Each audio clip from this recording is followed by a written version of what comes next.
Hello, and welcome to episode 29 of Missed Mando, Ontario's source for the latest in the disc golf world. I'm your host, Robbie Holden, joined by my friend and co-host, Sean Galbraith. No Galen with us this episode, but that's all right. We will do just fine. Shawnee G, how you doing, and what have you been up to since our last episode? Doing just great, Robbie. Had actually a couple tournaments in the last couple weeks. Absolutely chaotic conditions for both. Played the Toronto Open in MA50 and at Scarlet Woods. They put the old timers at Scarlet Woods. It was super fun. One round of the gold tees and one round of the blues. It was pouring rain for part of it. The wind was windy. At some point in the second round, we actually had to close hole 12, the super long one along the Humber, because there was the basket had become an island surrounded by a new lake that formed. But then right at the end of the event on the last hole, the clouds broke, the sun came out, and we had a giant rainbow going across the sky. It was perfect ending to an amazing event. And then I also played the Guelph Ice Bowl, which you also played this past weekend in pretty ideal conditions, I must say. It was warm, there was no wind. It was lovely. It was lovely. How about you? What have you been up to? Just a casual spring day out in Ontario for that ice bowl. Yeah, I've had a couple tournaments as well. I didn't play the Toronto Open. I was originally supposed to, but we might have talked about this on the last show. I can't remember. Leading up to the weekend when I was doing some practice rounds, I started to feel a little bit of elbow pain. And yeah, 2 rounds of golds at Scarlet Woods when you have elbow pain a week before definitely was not in the cards for me. But I did stick with it for the King's Forest Open, which we will get into. Luckily, did not feel any elbow pain that day, so I think I just needed to knock some winter rust off, get my arm back again. But King's Forest Open, amazing start to the season, and I pulled a good old fashioned roller coaster Robbie again for the second straight year. I got onto lead card and then choked it all away, except even worse than last year, because I shot -5 and then shot a +14 in round 2 to drop all the way from 4th place to 19th place. Not exactly ideal. So that's just typical roller coaster Robbie, making an appearance early on in the season. Not the way that I'd like to start it, but whatever. I got it out of the way early. If it's anything like it's basic. A little worse this year, but same sort of thing as last year. And if my season starts the way it did last year, I'll collect 2 wins early. So well, maybe I just got to do something bad early to really knock myself into gear. I don't know, but and then I did, like you mentioned, I did play in the Guelph Ice Bowl. Super fun event.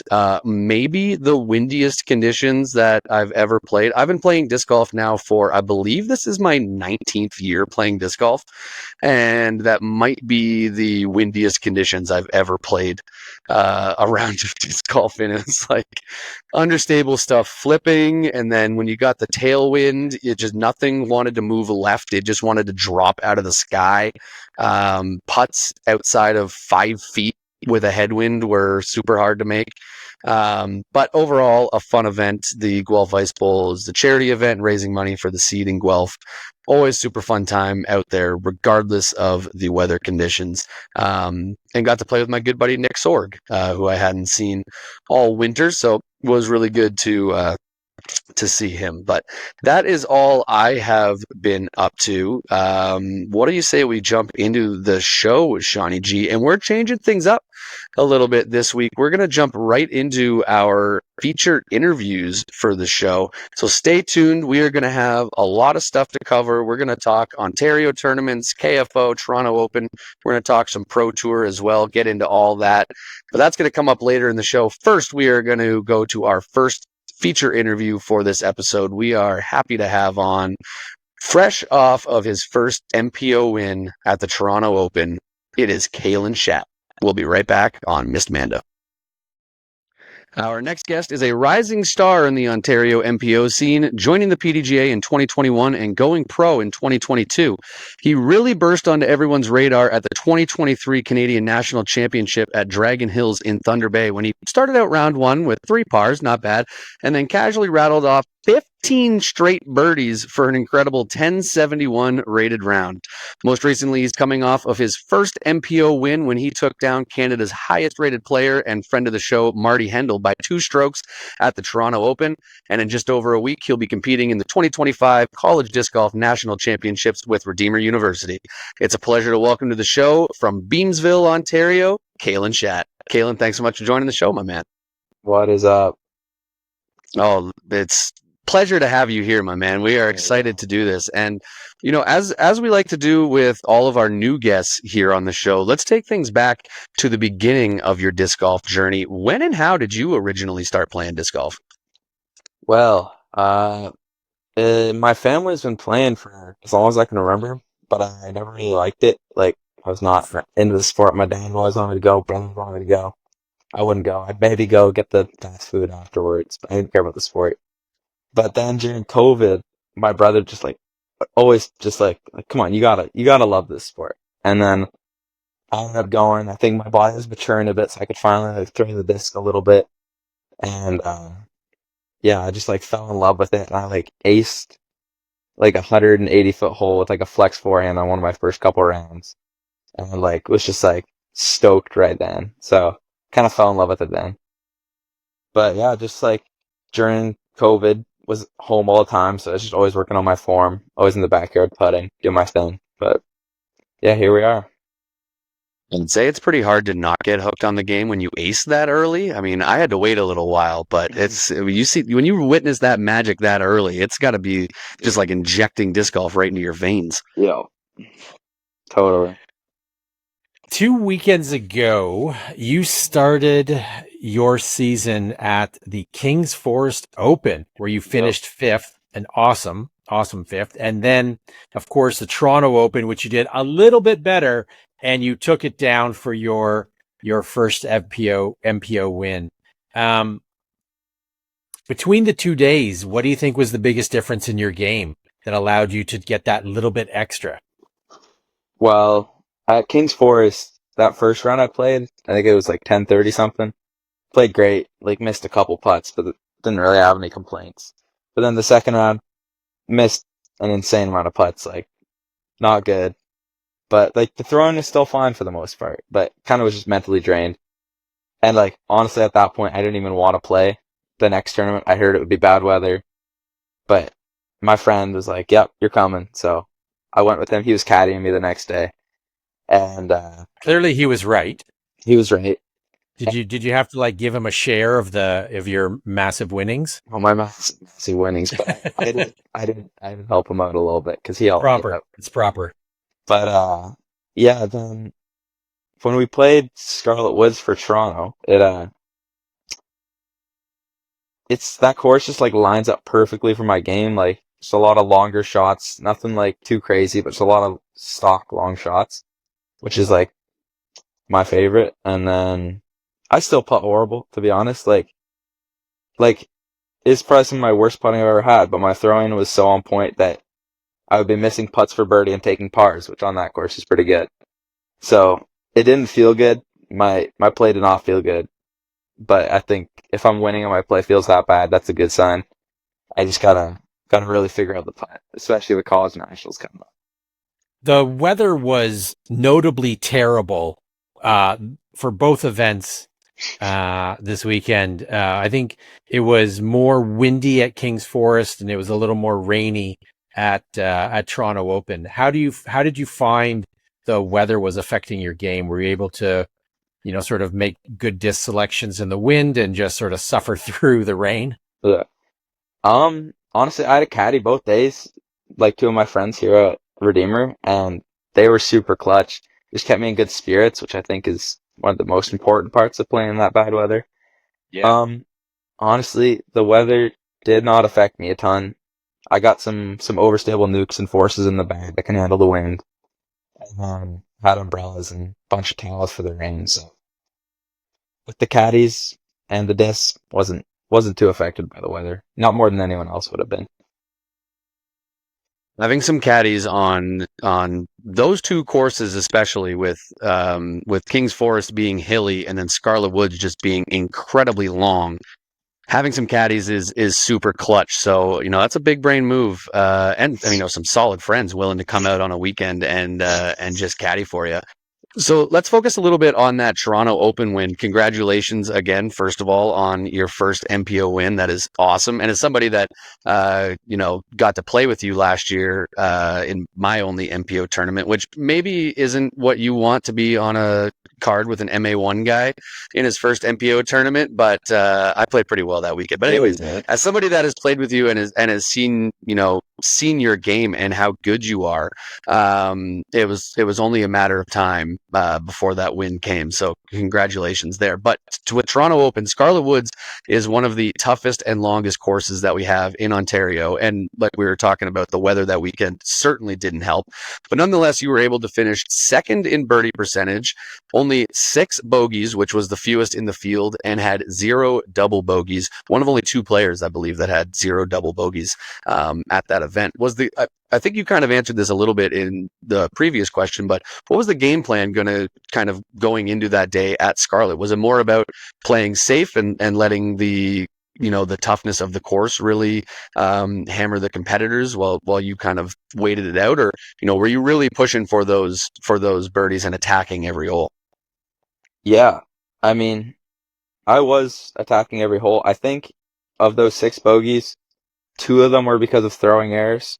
Like, all my throwing errors, I either managed to get pars. I just had the 2 OBs that led to the tee shot bogeys, but pretty much all my mistakes were from putting. So what I ended up doing was, anytime I wasn't comfortable with the putt or the scary putt, was just laying it out, because most of them are for birdie.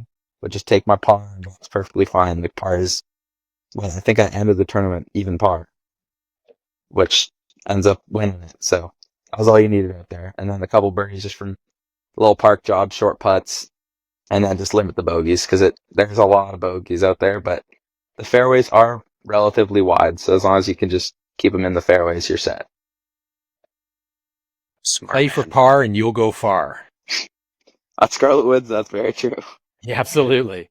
But I mean, we can't have you on the show without asking about that insane round at 2023 Nationals where you were not playing for par, but you still went pretty far. When you did the 3 pars and then 15 straight birdies at Dragon Hills. What do you remember about that round and the response from people afterwards? I'm pretty sure you got a shout out from, I think, Brody on Tour Life. Were you just in autopilot mode, just lacing it, or was this just like the easiest course? Is this a Kalan pitch and putt? Well, I will say I remember every single shot from that round, like, pretty vividly. I mean, there were so few of them because they were all birdies. Yeah. So it's not hard to remember 3 throws. I specifically remember the 3 pars too, because those ones live in my head. It's like, those are some easy holes, so you'd like to bet them. I remember being really frustrated that I was even through 3. I was like, no way I'm even through 3. Those holes are so easy. And then I remember I birdied 5 in a row, and then I think on hole 9 I hit a 70-footer for birdie towards water. And then I was like, okay, I'm on something now. And then got to hole 13, 450-foot hole, parked it. I was like, I have to do it now. And then at that point, I think my round was so good already that I just didn't really feel a ton of pressure to get birdies, because I was like, no matter what I do, I'll probably be in first. So all I have to do is just not explode. And then that just took off the pressure. Then I birdied the rest. So it was definitely an autopilot thing. Yeah, that was a crazy experience. And then just as you said, the reactions from everybody, right as I finished, my boy Jake Voskamp comes in for the hug. Got a sick picture of that. And then everyone just congratulating me. It's I still think about that round a bunch, but I want to have more like that sometime. So. What was your reaction when you heard Brody giving you a shout out on his podcast? I mean, that must have been pretty surreal as part of that as well. Yeah, I would think I was just like sitting on my couch and I got like 5 texts from Justin Murphy. He's like, get on Tour Life right now. They want to talk to you. Because at that point, I think they were like asking, they wanted to meet this guy that shot the 15 under. And he's like, get on the podcast right now. And then I showed up and like, everybody's like, oh no, that's not the real Kalan Schat that just showed up. And then they didn't like let me in or something. I don't even know. But either way, it was a fun story. I should watch back that video, but yeah. Brody's a jerk. Brody's a jerk. Shout out Justin Murphy for letting you know that was going down and getting you Yeah. on there. I had no idea. That's funny.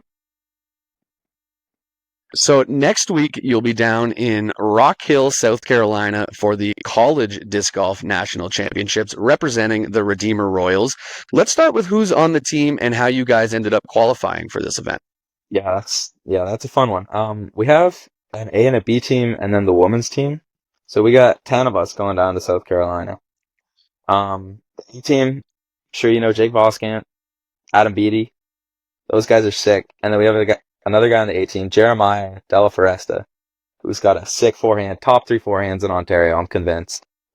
And so we have a super solid team for nationals for the A team. And then the B team, got my roommate, got a couple other guys from around here. And then girls team is Leah Dawn, and then another girl from Redeemer. So the team, a lot of fun people. Everyone's super excited to go down. Everyone's always talking about it every time we see each other in the hallways. Um, but yeah, it should be a ton of fun. I'm so stoked to play Winthrop. It's not, I don't think it's the same layout that they play for USCGC, but should be a good time. So how did you guys end up? Did you have to? I'm assuming you had to qualify to end up going down there. Where did you guys end up getting that qualifier done? We only played the one qualifier, unfortunately, but it was at a Haute Goat, and Nice. it was actually, that was probably one of the craziest rounds of disc golf I've ever played as well, because I think we started out like 1 under through 3, and then it was like Jake threw some crazy shot. I hit like an 80-foot eagle putt, and then the next hole Jake threw another like 500-foot shot. I hit a 70-foot eagle putt or something. So it was like, Sheesh. me and Jake were just like, me and him have never played better disc golf. We don't think like, and it was together. It's just we were just going off at each other, and it was like, yeah, that was a good time. So we ended up shooting like 16 under at Haute Goat or something on the doubles track, 15 under maybe, but yeah, that easily got us the D1 bid.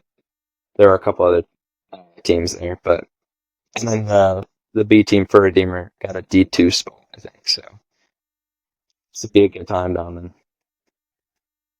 One of the awesome things about college disc golf, it's a combo of a team event and then singles. It's almost like the Whiff Diff Worlds that was down in Australia this year. What are you looking forward to most about that event? How are you feeling about you and the team's chances going into the event?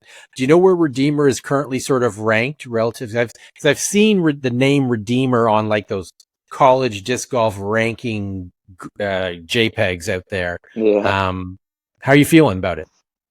I think we're around 13 or 14 last I checked, of all the teams, which I have no idea if that's true or not, because we've played the one event. I haven't seen any of the other teams really, so I mean, we really won't know until we're like down there playing against the teams. But there are, when I look at the list of the teams, there are a lot of good players, so I wouldn't be surprised if that's where we land.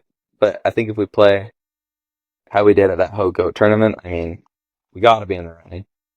I think probably one of the most exciting parts for me is going to be the singles rounds, because it's like the 18 holes and then final 9 if you make it to the final 9. So I think that would be a sick place to like hopefully push for a title there, because singles national college champion would be super sick too. Yeah, Which D1 title. I mean, that's best of the best in college disc golf. That gets your name out there a lot. So I mean, personally, I know I will be rooting hard for you and all the Redeemer team when you guys are down there. Hopefully, there is at least live scoring so I can follow along. I don't know if you know any. Do you know if there's? Yeah, there is. Okay, Yeah, there will perfect. be. I will definitely follow along the whole time then and be cheering you on from back home. So I think Gatekeeper is doing lead card coverage. there's usually coverage of it. So Nice. I'll try to get on that lead card. We'll see. Let's go. Let's go. Which teams do you think are your main competition down there? Who are you looking at and saying, we really need to take this team down? Yeah. There's I don't know a ton of the teams super well, but I know there's this one guy, Jesse Longenecker. He's like 10-20 rated, but I don't think his team is up there with him, so I don't know how good that team will be. There's another guy, Ilkin Grow. I think he's on Ohio State, so that's another one that we'll look out for. UNC, I think it is, will be another one that we gotta look out for. There's definitely some good teams out there with a bunch of like 980s, 990s, a couple in the thousands, so that'll be good competition, but that's the best part about it. So your game is obviously really solid, having just taken down a win. And like I mentioned, I did get to fortunately play on a card with you last year at a tournament, not just in a casual round, an actual competition. So I saw you in that groove. And at a tough course too, P15, where we played together. It was fun to watch you shred. So I'm obviously familiar with how talented you are, but everything is always a work in progress. You're always trying to get better at the sport. Are there any aspects of your game that you're currently working on? I imagine, based on some of this conversation already, that putting might be part of that answer. And what did your off season look like for training? I know up here in Ontario, we had one of the worst winters that we've had in absolute years, but I do see you out in the dome at Redeemer. So what did that off season look like for you? Yeah, we're fortunate to have a dome here at Redeemer. It's like a big air bubble of no snow, pretty much. So that is super awesome. It's like a turf field. So I'm in there ripping a bunch of shots all the time, putting in there. We can putt in the gym at the school. So there's a lot of opportunity to shake off the rings. Definitely could have contributed to my win a couple weekends ago. But it's a weird situation because my backhand feels great, forehand feels super solid, but the putting in practice, super dialed, could not miss. But then during the tournament, just think maybe I partly got in my own head, and then I don't know, a little bit with grip maybe, but more so just got in my own head. So it's just more than practicing. It's just about the mentality I have while I'm putting. I got to get into a routine, have positive thoughts while I'm putting, and just like dial in, full flick of the wrist, whatever it is, whatever I need to do to trick myself into making it. Right, and you've seen yourself have some really hot rounds as well, so you know you're capable of it.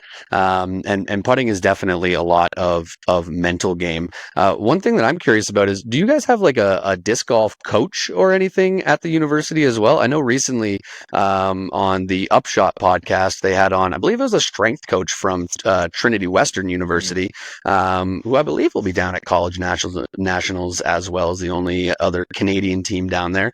So do you guys have any sort of coach, whether it just be like a head coach or like strength and conditioning type thing like that? Yeah, we have like a student strength and conditioning coach, and then another guy that kind of tells him what to do, and then we got a bunch of just like athletic directors that kind of guide us. We don't actually have a specific coach. It's kind of a like almost a student run thing. Like we don't have a captain of the team, but like we all kind of put our heads together and figure out what's best for the team.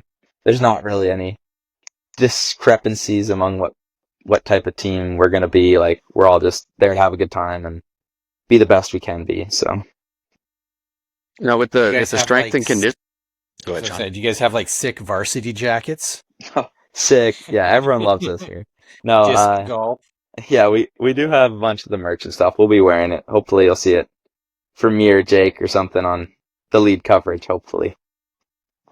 But Absolutely. yeah. So with the you said a student strength and conditioning coach. So what does the sort of training look like for you with disc golf? Does it involve any sort of strength training and being in the gym? Is it more about practicing on the fields, or what does that look like? Yeah, I mean, the practicing on the field is more ran by like everybody on the team, but the strength and Right. conditioning is like it's a lot of core exercises, just like this strength that you don't really like look at someone and see, but it definitely like for disc golf you don't need Ezra or hold arms, even though those they look nice, but they don't actually help. There, but for disc golf, yeah, you want just a lot of strong muscles, whether you notice it or not.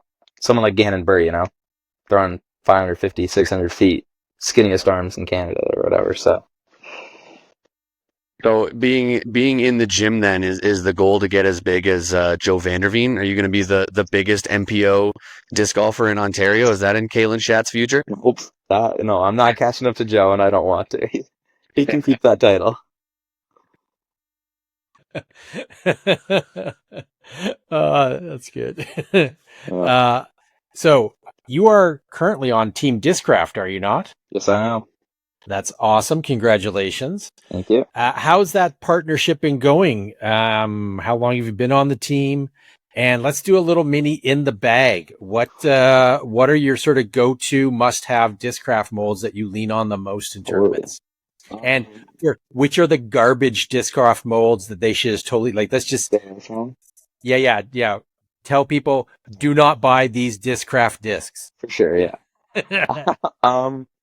Well, yeah. So I joined Discraft Underground at the beginning of last year. They reached out to me. Like we'd kind of been talking ever since like that 1070 rated round. We were like talking a little bit, messaging, and then he offered me a spot on Discraft for 2024 season.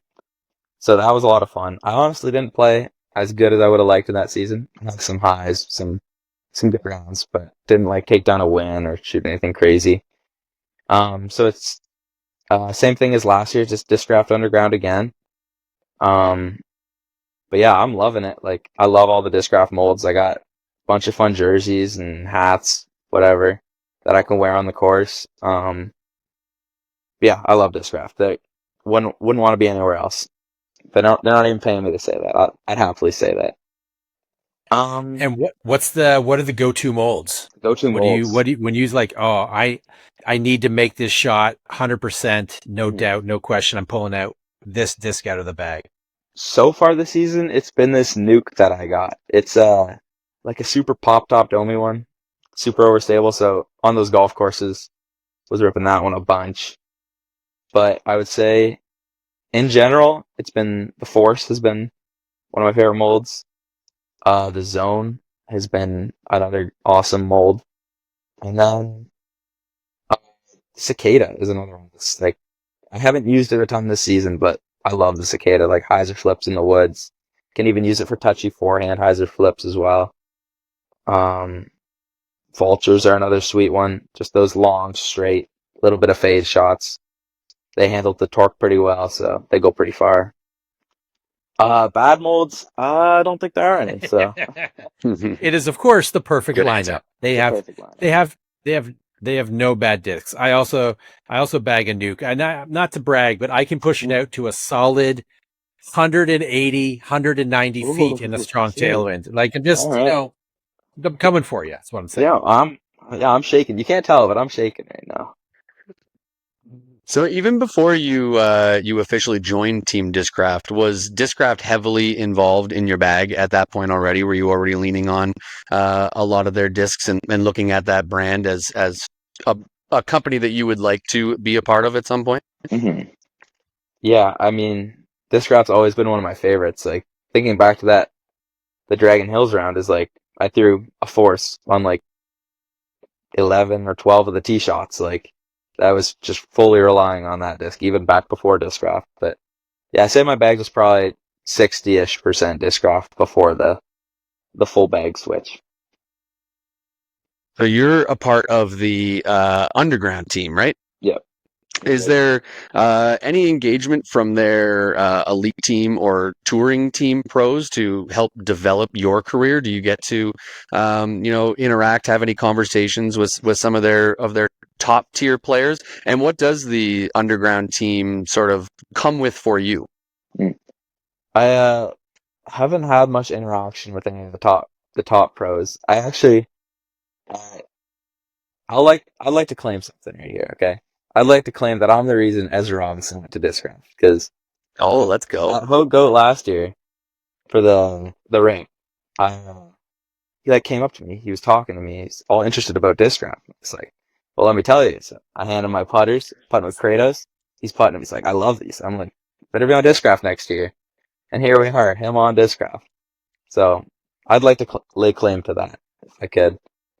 But no. I think you So should have negotiated like a finding fee or something with Team Yeah, Discraft. let's get Gotten a Bob little Helio on the compensation. phone. I know. Oh, come on. come on, Bob, hook this brother up. for real. But other than that, no. It's just like support like with discs, and then you got bonuses if I play. Yeah. It's a pretty standard sub 1,000 rated sponsorship, I'd say. So Macbeth hasn't quite given you a ride in the McLaren yet. Oh no, he did. Don't worry. Oh, okay. Yeah, Okay. I didn't want to mention that. I didn't want to flex on you guys. Didn't want to drop that name. Too bad. Yeah, right. Yeah. Understood. Good. Solid.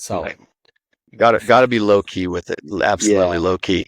Yeah, exactly. So, looking ahead to this year's season, are you planning on traveling to any Pro Tour events, like Q Series events, or any of the actual bigger Pro Tour events? Right. So yeah, I think I got college nationals, and then I got P15 as well. Would never miss P15. But Yeah. going up north for tree planting for all of May and June, so I'm not playing any tournaments during that whole stretch. A rite of passage for the young Ontarians to go grind out a tree planting career. Who else did that? Oh, I grew up when it was absolutely the thing to do. Oh, you I did not do it because I'm 100% lazy, but like a number of my friends did it back in the 90s. And yeah, it is. You're gonna have a time. It'll be a time. Be some hard work, Yes, but it will. I'm ready for it.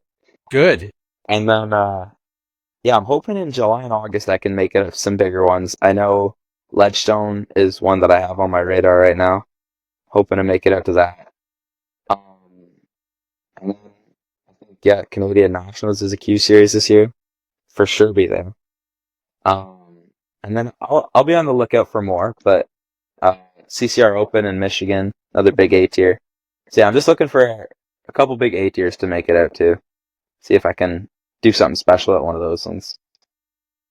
So yeah, that leads into what is perfectly into our next question. So you're currently signed up for 4 events. You've got the White Spruce Winter Thaw this coming weekend. P15 Open, of course, you can't miss that. CCR Open in Michigan, which you've played before, and then Nationals.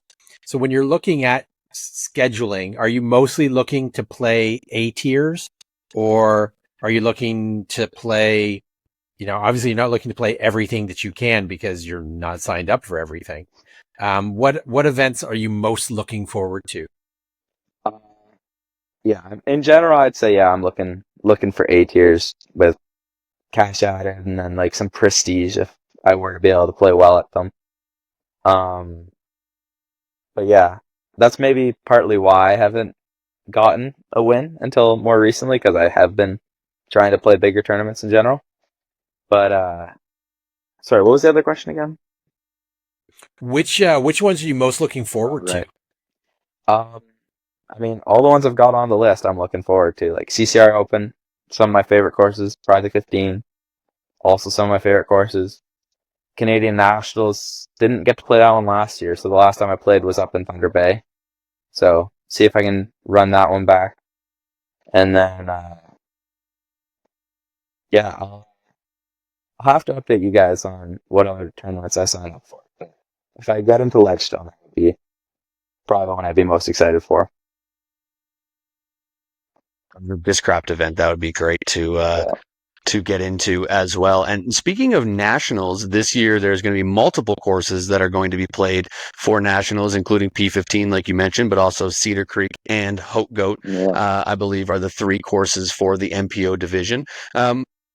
I guess a couple questions. One, how do you feel about playing 3 separate courses over the course of a tournament, only getting to play 1 round at each, as opposed to, like a 3-day tournament at 1 course where you can work on improving your score all the time? And 2, just how are you feeling about your game on those courses? As I've now said like 3 times, I've seen you play at P15, so I know that you're good there. But Hope Goat and Cedar Creek as well. How do you feel about your game at those courses?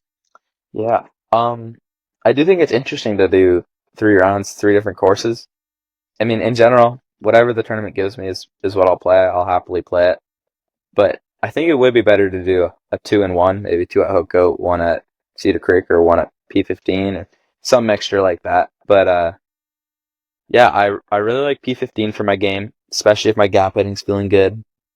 Hope Goat, another one I really like playing there. I actually never played at Cedar Creek, so definitely have to get it for some practice rounds with the fellas before Canadian Nationals comes around.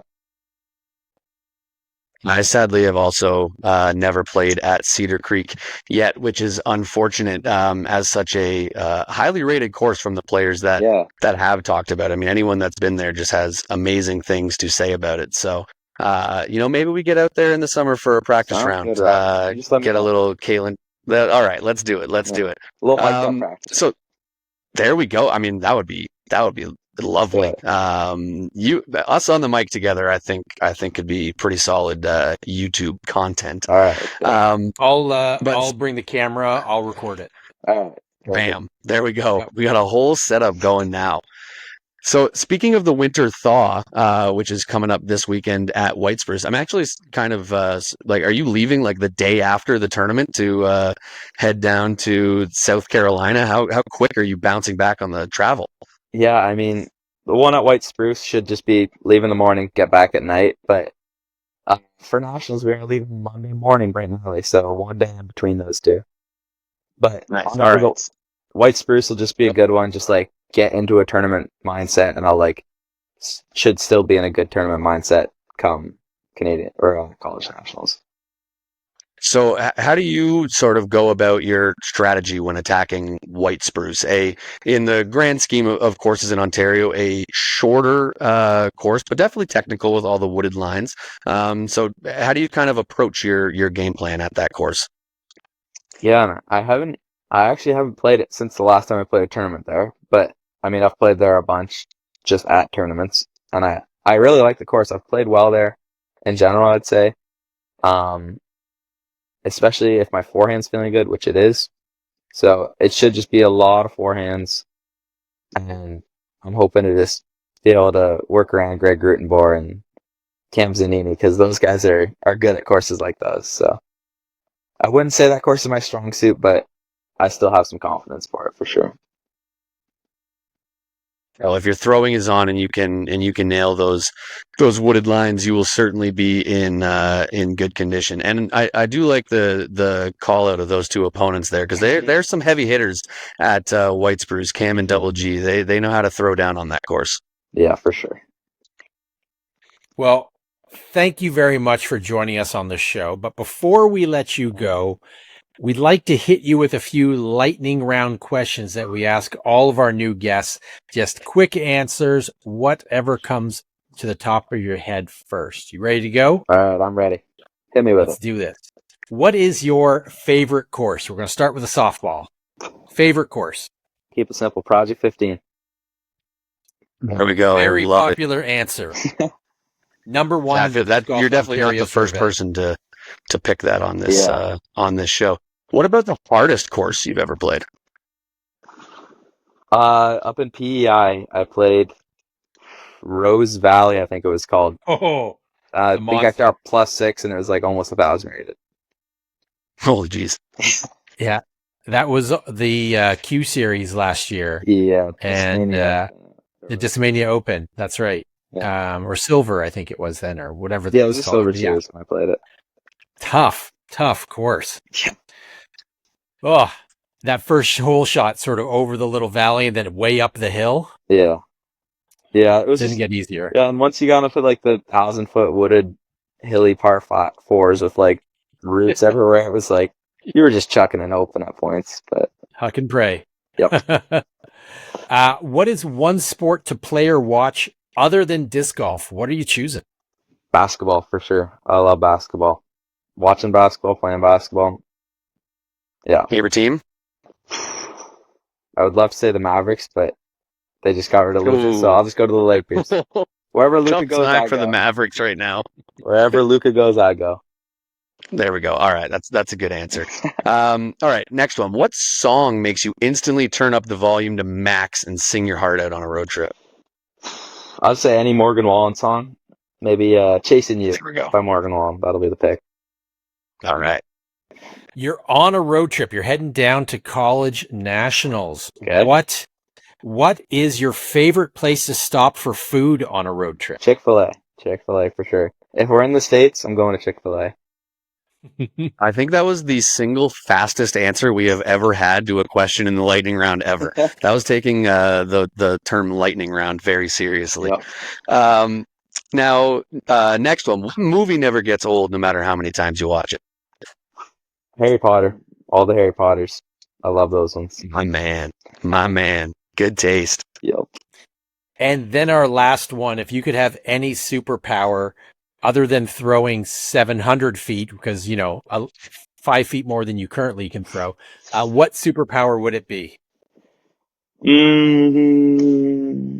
Putting like Gannon. I mean, basically is a superpower. 160-foot standstill putt. I'll take that. Absolutely ridiculous. I'm still mind blown about the putt that he made at the Rip last year it was like hole 4, I think, from a knee from like 90 feet Oh, yeah. and just jammed it. I don't understand how you can generate that much spin from a knee I don't get it. I think maybe it's from a long that distance. fingers or something, but I was about to say, I guess you got to have pterodactyl arms and yeah, like something like 9-inch fingers or something like that. But I know we work with what we got here, right? that's what we got for sure.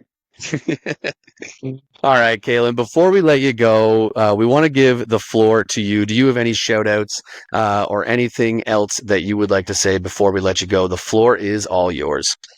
I'll just give my one shout out to my caddies the last 2 weekends. Evan and Ben, they clutched up there. The whole reason I played even saw them there. So thanks to those boys.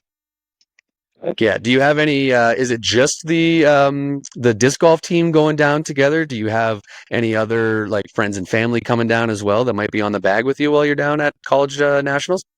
We got some staff from Redeemer. We got the media guy and one of the athletic trainers. So there should be Nice. some good media coming too for everybody to see.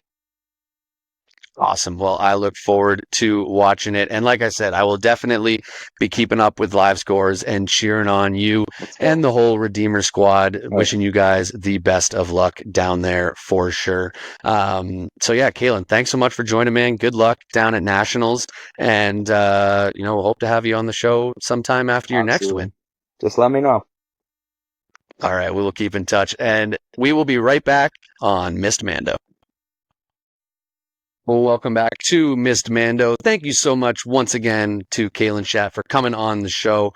Awesome to finally have him on. As I mentioned, probably like 5 times during the interview, I got to play with him at Project 15 last year in my only MPO event. And I think I had mentioned at that time that we'd get him on the show at some point. So nearly a year later, we finally got him on. And I can't believe I didn't bring it up during the interview, but still to this day, Kalan gave me probably the best compliment that I've ever received on a disc golf course when I was playing that event with him. Like I said, my first and to this day only MPO event that I played, and got on chase card with him and Carter Yeomans and Cam Veltman. Unreal card. But like 3 or 4 holes in, Kalan turns to me and says, "Man, I wouldn't even be able to tell that you're an AM1 guy. You look like you belong here."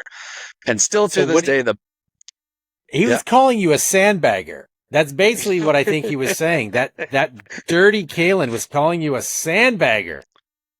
Well, just like Roller Coaster Robbie has roller coaster rounds, apparently it also stretches through parts of the season where I can go. I think that stretch was the P15 tournament where I finished ninth in MPO, and then I finished second in MA1 at a tournament, and then I rattled off two straight wins. But then the tournament after the second win at Foxwood, I finished like fifth last, and Roller Coaster Robbie was back in full effect. So it is cool to know that I can hang with the MPOs sometime. I have the capability. It's just the amateur inconsistency is still there, and I'll still remember, maybe forever. I'll remember after the tournament. I'm all hyped up. I'm like, yeah, this is the best I've ever played. Like I'm so proud of myself. And I finished in a tie with Thomas Hums, who was posting after the tournament about how he was so disappointed and it was one of his worst rounds. I'm like, oh, okay, this is just different levels to this sort of thing right now.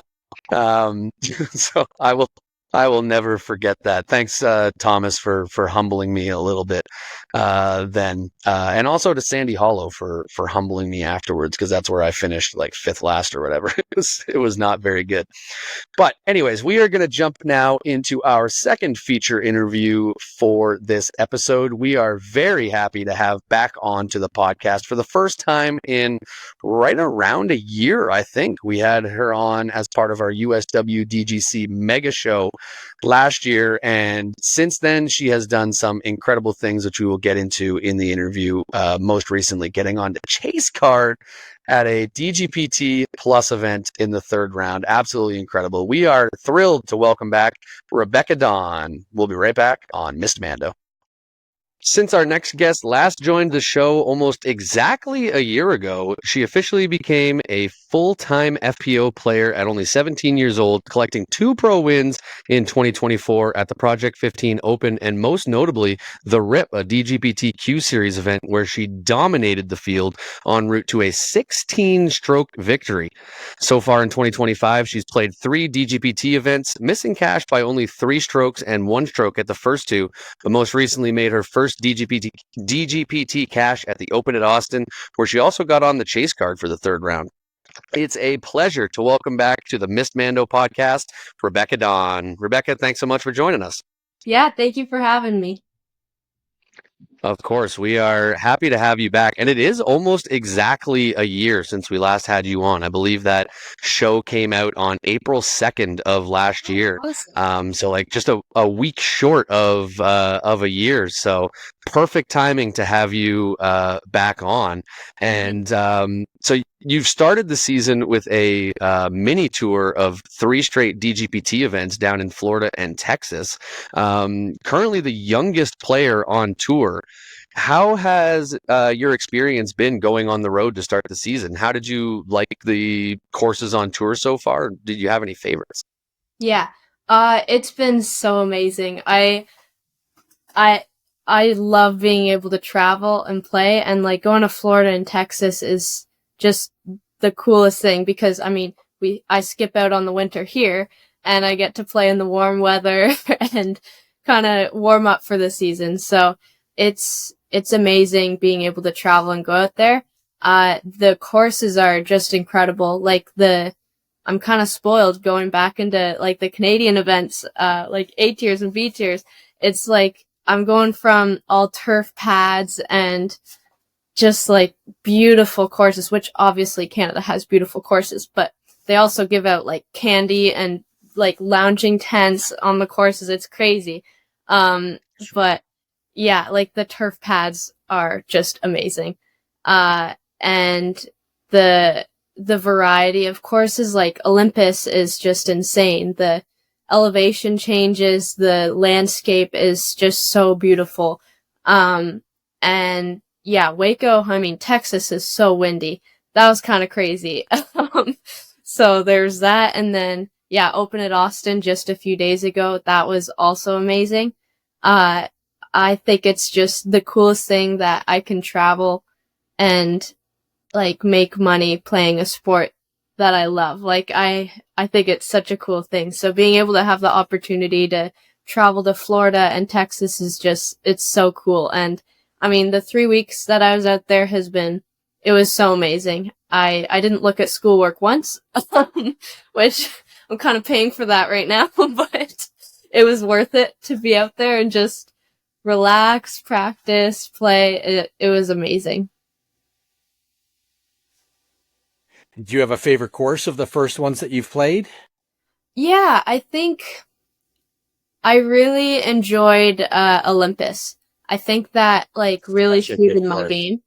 It's so beautiful, and I mean, we had perfect weather, and the course is just insane. Like every hole is so beautiful and different and unique and so well kept up too. And it was like an amazing, I think the Pro Tour did a great job with getting tents set up on like hole 12 and hole 18. Like it was perfect for if I wanted to watch some of the MPOs in the afternoon. I was able to hop from like card to card.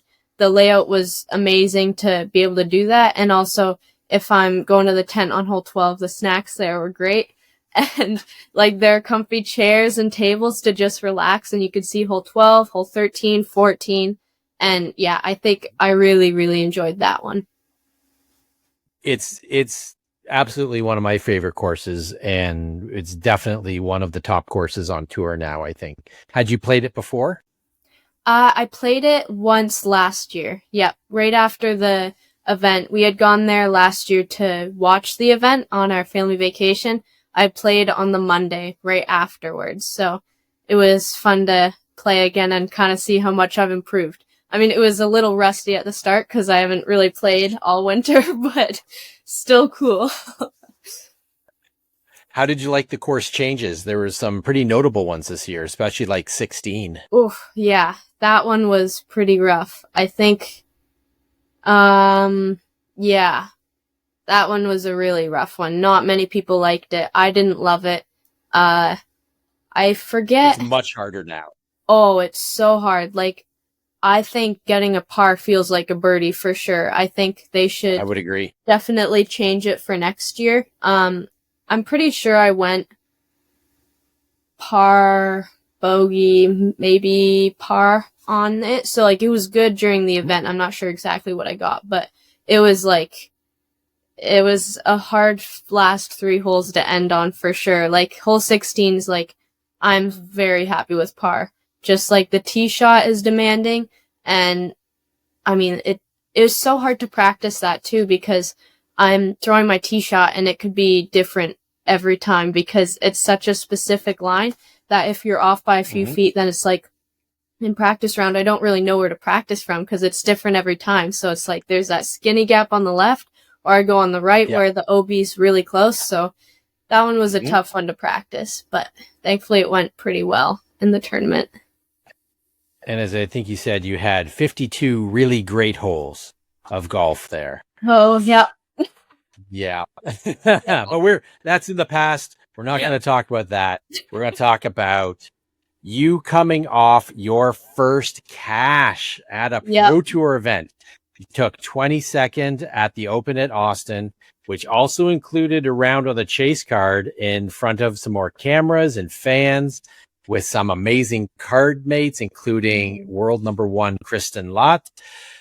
You got to do a walk and talk with Nate Perkins.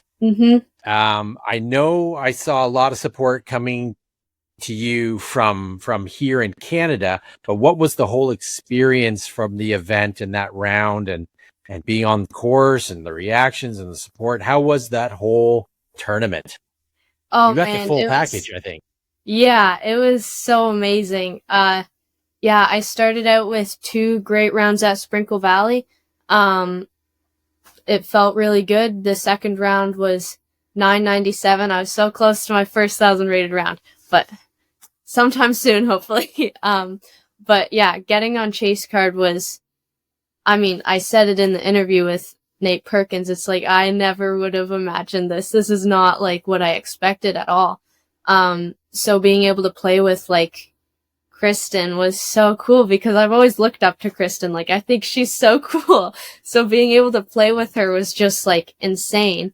And it was so exciting being able to, you know, I mean, tee off a little later, but in front of all the cameras and people, it's like, I love that. I don't I'm not scared of that. Like, I think it's super cool when people are following and cheering and like the cameras are on. I don't get really stressed out about that.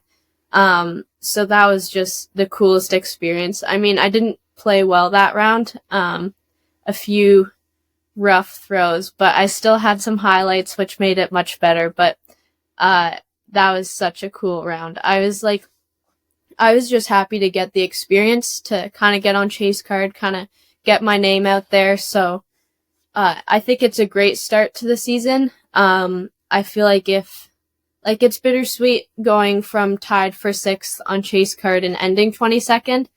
I think a lot of people have also said like it's almost better that I didn't finish so high because I'm just starting out. So like I don't want to build so many high expectations. So it's like I wish, obviously 22nd, I'm stoked. I still made the cut. I made cash.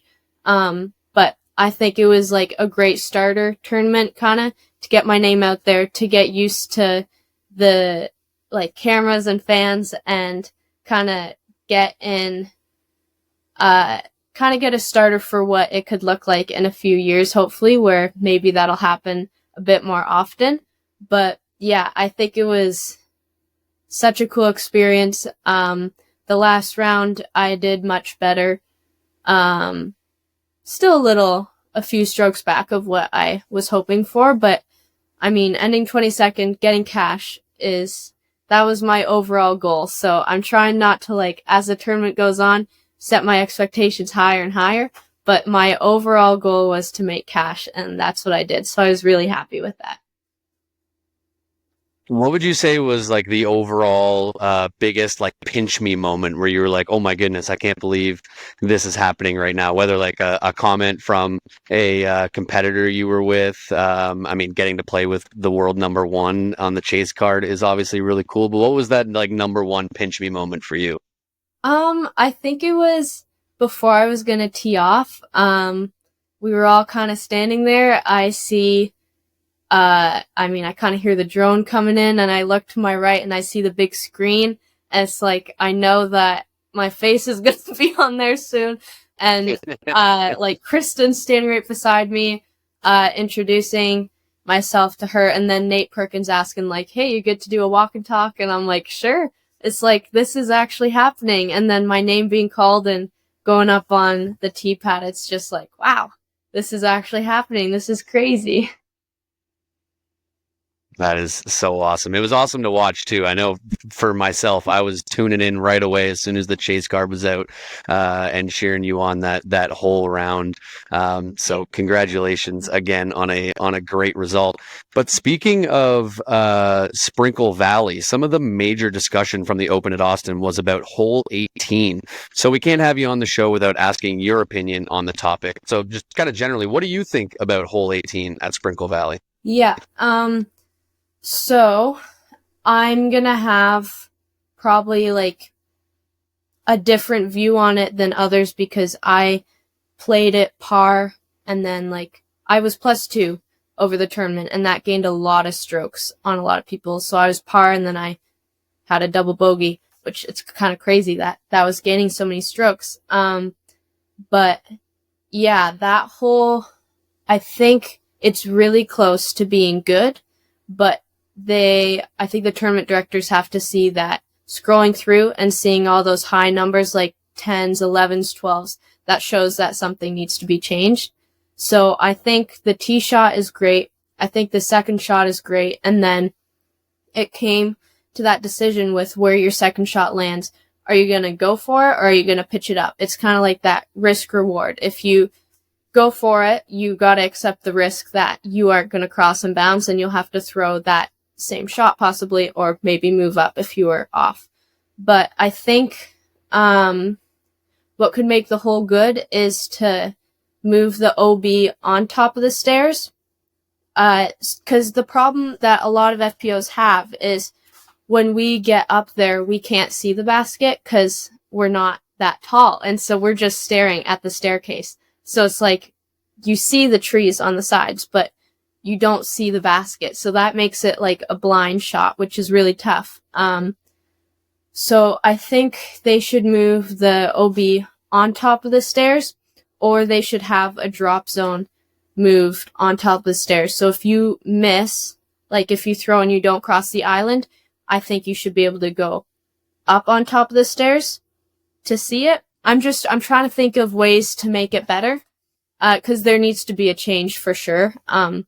There are too many high numbers, like averaging over 3 strokes over par, I think is definitely a heads up that there should be a change.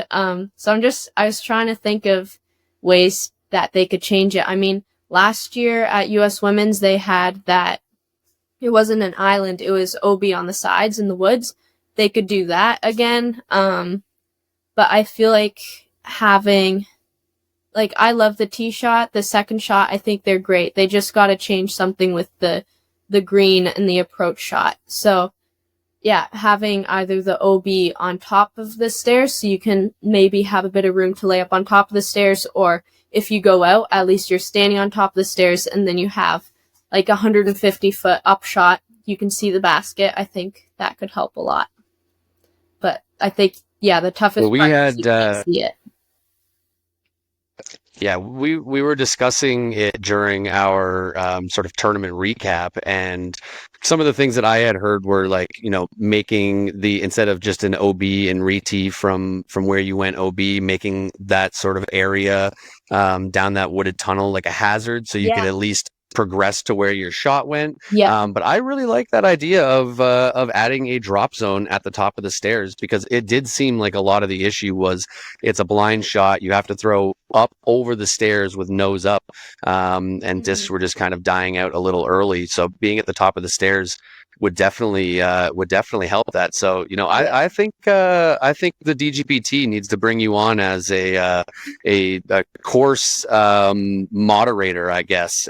You can go out and drop your ideas on it, because I definitely like that idea a lot. Awesome. Yeah, I mean, I think it's super discouraging if you're throwing a blind shot into a green, you don't cross, you're throwing that same shot again. And it's so discouraging, and it's so sad to see players throw the 4 times and not make the island and have to go to the drop zone. It's just it's so discouraging. I mean, I technically did the same at hole 18 on Olympus. I threw the same shot. I threw into OB 4 times in a row. And at that point, I'm just I'm so discouraged. I'm not thinking straight. I'm just this is I don't know what to do anymore. I've tried 4 times and I don't know what to do. So I think, yeah, advancing a little bit so you can see the basket at least, I think would be good.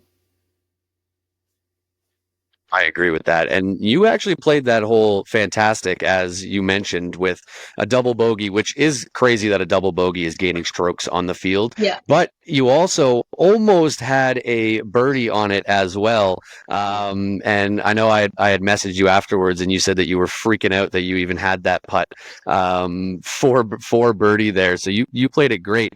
And sort of what was going into that hole during your practice rounds and stuff, as you're formulating a game plan for the tournament, what's your sort of strategy on that hole to attack it? Yeah, so I mean, the tee shot pretty straightforward, just kind of land and bounce really, and then my second shot again land and bounce somewhere in the middle, and then when I approach that, I have to make the decision: can I go for it or do I lay it up? So in practice and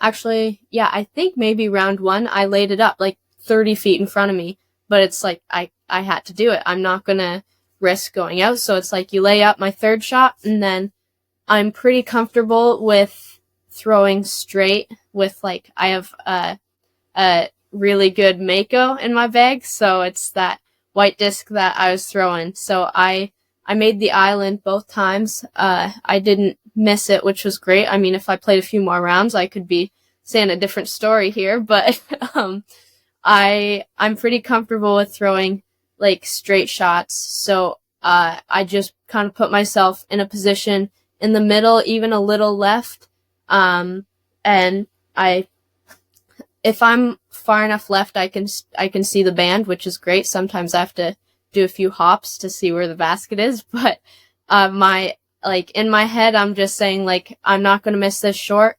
It's okay if I go long. I just have to cross. So, I pull out that Mako and I throw it flat down the center, and I made it both times. On the second round, I had a good tee shot, and my second shot, I didn't know it was that good, so I was walking up and I'm like, I'm prepared, I'm gonna lay up 30 feet in front of me, but then I got up there and I'm like, wait, this is like very attackable, like I think I could do it, and I was feeling confident, I was throwing well that day, and I'm like, I really think I can do this, so I got the Mako and I'm like, I'm just gonna throw it hard like I have been doing all day, and at least cross in bounds, and I did that, and I stayed in bounds, which was great, and I had that putt for birdie, and I was really happy I got up there, but I was like, oh boy, I want to go for this putt. I was putting towards OB, which was kind of terrifying, but I'm like, at least hit the basket. Like, you can give it a run, but at least hit the basket. So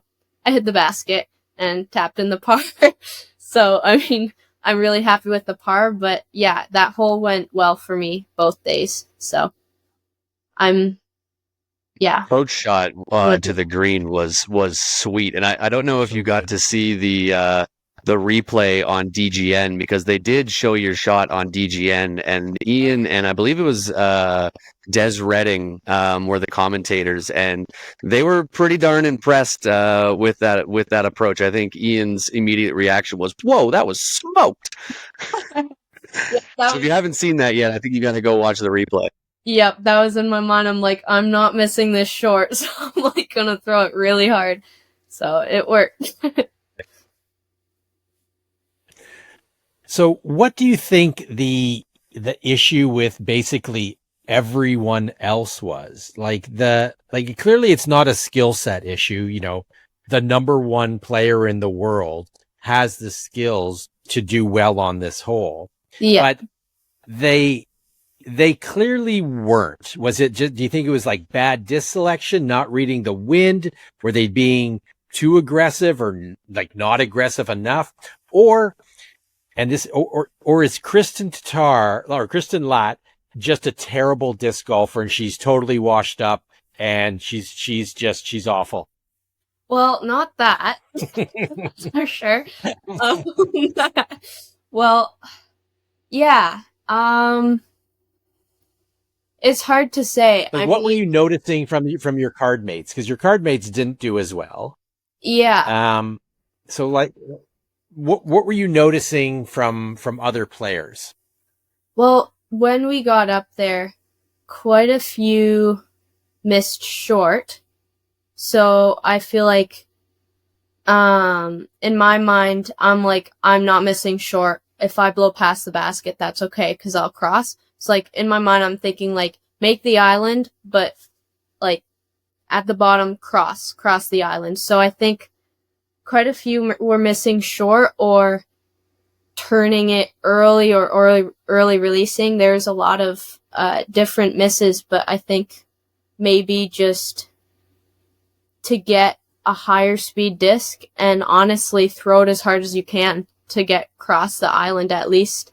I heard that strategy from other people, where it's like, if you might not, like, if you have to rip on a putter to get there, maybe just disc up to a mid-range or even a fairway if that's more of a chance to cross it at least. But also there's the mental side where you could have been playing an amazing round and you come to this hole and you throw your first one OB. It's like that thought in your mind of like, this could, like, it's leading up to a big number. It could be really destroying my round in one hole. It's such a hard hole to end on because it has such high numbers. So like, if you're up there and they throw out, it's like you get that thought. It's like, I played such a good round up to this. Why does it have to be ending like this? I mean, that's like what would be in my head. So yeah, I mean, if you have to throw a shot and you don't cross, you're throwing that same shot again. It's not you're not feeling as confident as before, because obviously you didn't cross, but you have to make that adjustment and you have to go again. And then if you miss, you have to do it again. So it's like each time, for me at least, I would be losing confidence each time. I'm like, I can't hit it. I'm like, that's what I would be thinking, kind of what I was thinking in Olympus. It's like, I have to throw this shot again and again and again. And it's like, I don't have much confidence when it gets down to that. So yeah, I think, yeah, it was sad to see such high numbers. It's sad to see that happen and rounds kind of tank on the last hole, because it's like you're so close. But yeah, Do you think like it's a good thing to have such a difficult high risk hole as 18 on the Pro Tour, like Olympus, like this, is that having like extreme potential for score separation on the last hole? Like, should the last hole be a potential blow up hole, or should it be maybe a more reasonable par 4? yeah, I mean, I think it kind of makes it more, in the mindset when you're playing, it's like, it's not over till hole 18. Like, at least in that mindset, it's like, I gotta keep pushing till the end. It's not just gonna be a breeze. And it's also kind of, I mean, I could see how it's exciting and crazy for the fans watching too, because it's like, hole 18's coming up. So I feel like it's not a bad thing to have a score separated, like a hole that has a lot of score separation, at the end. But I think this hole was a little extreme with, the numbers. Like, that was like averaging plus 3 strokes over par was a lot. Like, I was on the tee pad and someone was saying, ridiculous. Like, my card mate said that there's already 60 OB that day, and it's like, that's insane. Like, it definitely shows that something needs to change. But I think that hole, if they just make a few slight changes, it's still a score separator. Like, if, say they did put the drop zone on top of the stairs, it's still a big score separator, because you could miss the island, go to the drop zone. It could be still a 3-stroke swing easily, like get a birdie, someone else get a double bogey. So I think it doesn't have to become super easy, but just make it like not getting 11s and 12s and 13s. I think that's a bit much to end on. I think that makes absolute sense. Yeah, I think it's a bad hole to finish on. It could be good, but in its current configuration, it's I think it's trash. Mm-hmm. Yeah. So tournament 1, you barely missed cash by 1 stroke. Tournament 2, you barely missed cash by 1 stroke. But as we said, now you've got your first Pro Tour cash, a solid, I think it's $485. Yeah. US. Yeah. $20 more than big money Missy Gannon. So like, are you now Dollar Dawn? We need like some nickname for you now that you've cashed on the Pro Tour. So what did you do anything to celebrate? Like what was the after that night like? Was it like, yeah, let's go spend it on a big steakhouse or something? What'd you do? Well, I actually went bowling with my friends, because it was also like saying goodbye, because I'm flying back home and I won't come back for a few months. So yeah, we went bowling, and that was like a fun way to end it. We went to Dairy Queen too, so that's how I spent it. But I'm also like, I think I'm the type of person where I probably won't spend it right away. I'll probably save it and also like start paying off like the entry fees and stuff, which could seem lame, but yep, that's what I'm gonna do. Come on, Innova. Let's move her up a team. Let's get those entry fees paid for. She was on Chase Card. She's cash. Let's go. I'd love that. I will say that Dollar Dawn is such an awesome. I don't know if you just came up with that on the spot, Sean, but that is an amazing nickname. I love that. That was pretty fast. So the Dalla Dalla Dawn gets the thumbs up of approval from Rebecca then. I think so far, yep. Yep, I think I'll give the All right. okay for that. Perfect. I don't know if I should have asked that question because now Sean is gonna run with that way too far and probably steam up some more as well. Just opening Photoshop. We're gonna have a graphic soon. Don't worry about it.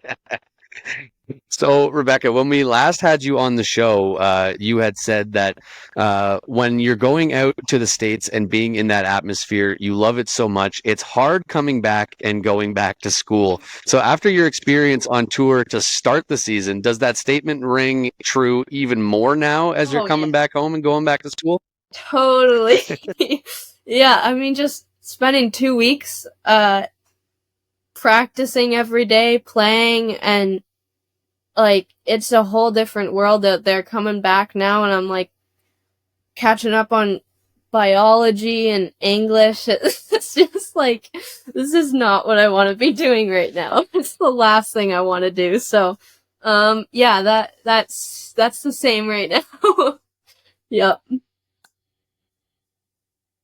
I'd say pretty easily playing on the pro tour beats being in high school classes. I don't think anybody would argue that. Yeah, and like, I mean, school's fine, but I mean, I have a taste for the pro tour, and it's like, I just want to go there now. So, yeah, it's a little harder coming back, but I'll settle in soon enough, probably, maybe. So yeah, like last time you were on, you said it's very appealing to you to go on tour, and that might be a possibility after high school. Are you thinking that's now even more of a possibility to maybe jump on tour with some of your friends who are already on tour, or maybe are you thinking of doing a bit of the sort of the Redeemer college disc golf route as well, or maybe not just yet? Take a gap year and hit the pro tour. Yeah, so I think it's super cool to see how far 1 year has come. Just kind of thinking of where I was last year, it was kind of like, could this work? I mean, I was just like getting in the FPO scene in Canada, so it was kind of a dream at that point, but now it's kind of becoming a reality and definitely a possibility. So going to these past few events and, I mean, cashing and then missing cash by like 3 strokes and 1 stroke, it's like, I know it's definitely possible for me to go, and go full time. So I think that's definitely, my plan right now. I don't really have a career in mind to go to like university or college, so I think disc golf that's my plan right now after. And I mean, I'm still figuring out what next year could look like because, I mean, who knows, like maybe I'll continue to do really well in the, next disc golf pro tour events I do. And then maybe I'll have to get like some online classes and go out, in grade 12 and miss some weeks. Obviously I'll come back for like graduation and prom and all that, but yeah, it's super exciting. I think it's cool that I've gotten a taste of what it could look like, and like encouraging to see that it can definitely happen. So that's my plan for now, I think. And then if that changes and I want to go to school or something, then I'll do college disc golf. So I think I have 2 good options there. Have you talked with some of the other young stars on tour? Like I know you're friends with Licensor, and about how they manage the sort of the school versus being a professional athlete thing. Mm-hmm. So yeah, I haven't talked to Licensor about school recently, but yeah, she was homeschooled on tour, so she's kind of doing it at the same time.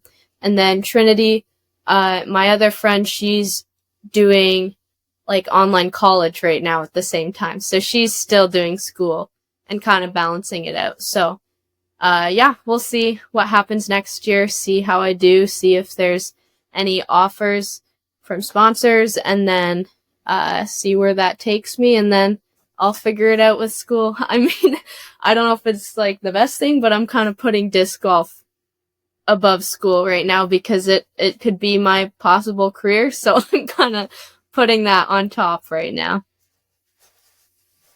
I mean, far be it for me to suggest someone should not go to college or whatever, but like, this is when the opportunity is here. Mm-hmm. And, this is the best time that there's ever been to be a young professional disc golfer, in terms of the potential is there, and the number of other players in, your rough age range, obviously a little bit older than you, that are also doing it, that you can tour with and work with, and you already have that community on tour, which is awesome. Yeah. So yes, forget school. Go play disc golf. Live the dream. Yeah. So you've played 3 DGPT events to start the season, and you're currently signed up for one more and a major with USWDGC and the Discmania Challenge in Iowa. Are you planning on signing up for any more this season? And how do you go about picking which ones that you really want to play? As somebody that is still in high school, I imagine that the school year schedule plays probably a big part in that decision-making process. Yeah, so I got the silver card last year, so that gets me into 6 events for sure. So I kind of, the first 3 that I just went to, that was kind of based on like the 2 weeks in a row for Texas and Florida. It was also kind of the timeline that we as a family go on vacation. So those 3 were picked. And then I just recently signed up for the Northwest Disc Golf Championships in Portland, Oregon. So I'm going to be going there because I have a place to stay. So that also helps because I'm able to stay with my friends out there.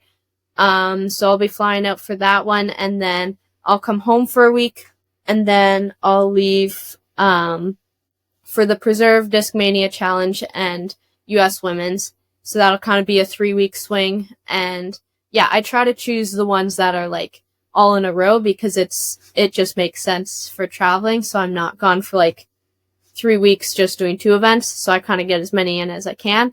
And then I'm signed up for Ledgestone because that's another trip that my family is going to do because my dad likes to play in that event. So I'll just come along and play with that. So, yeah,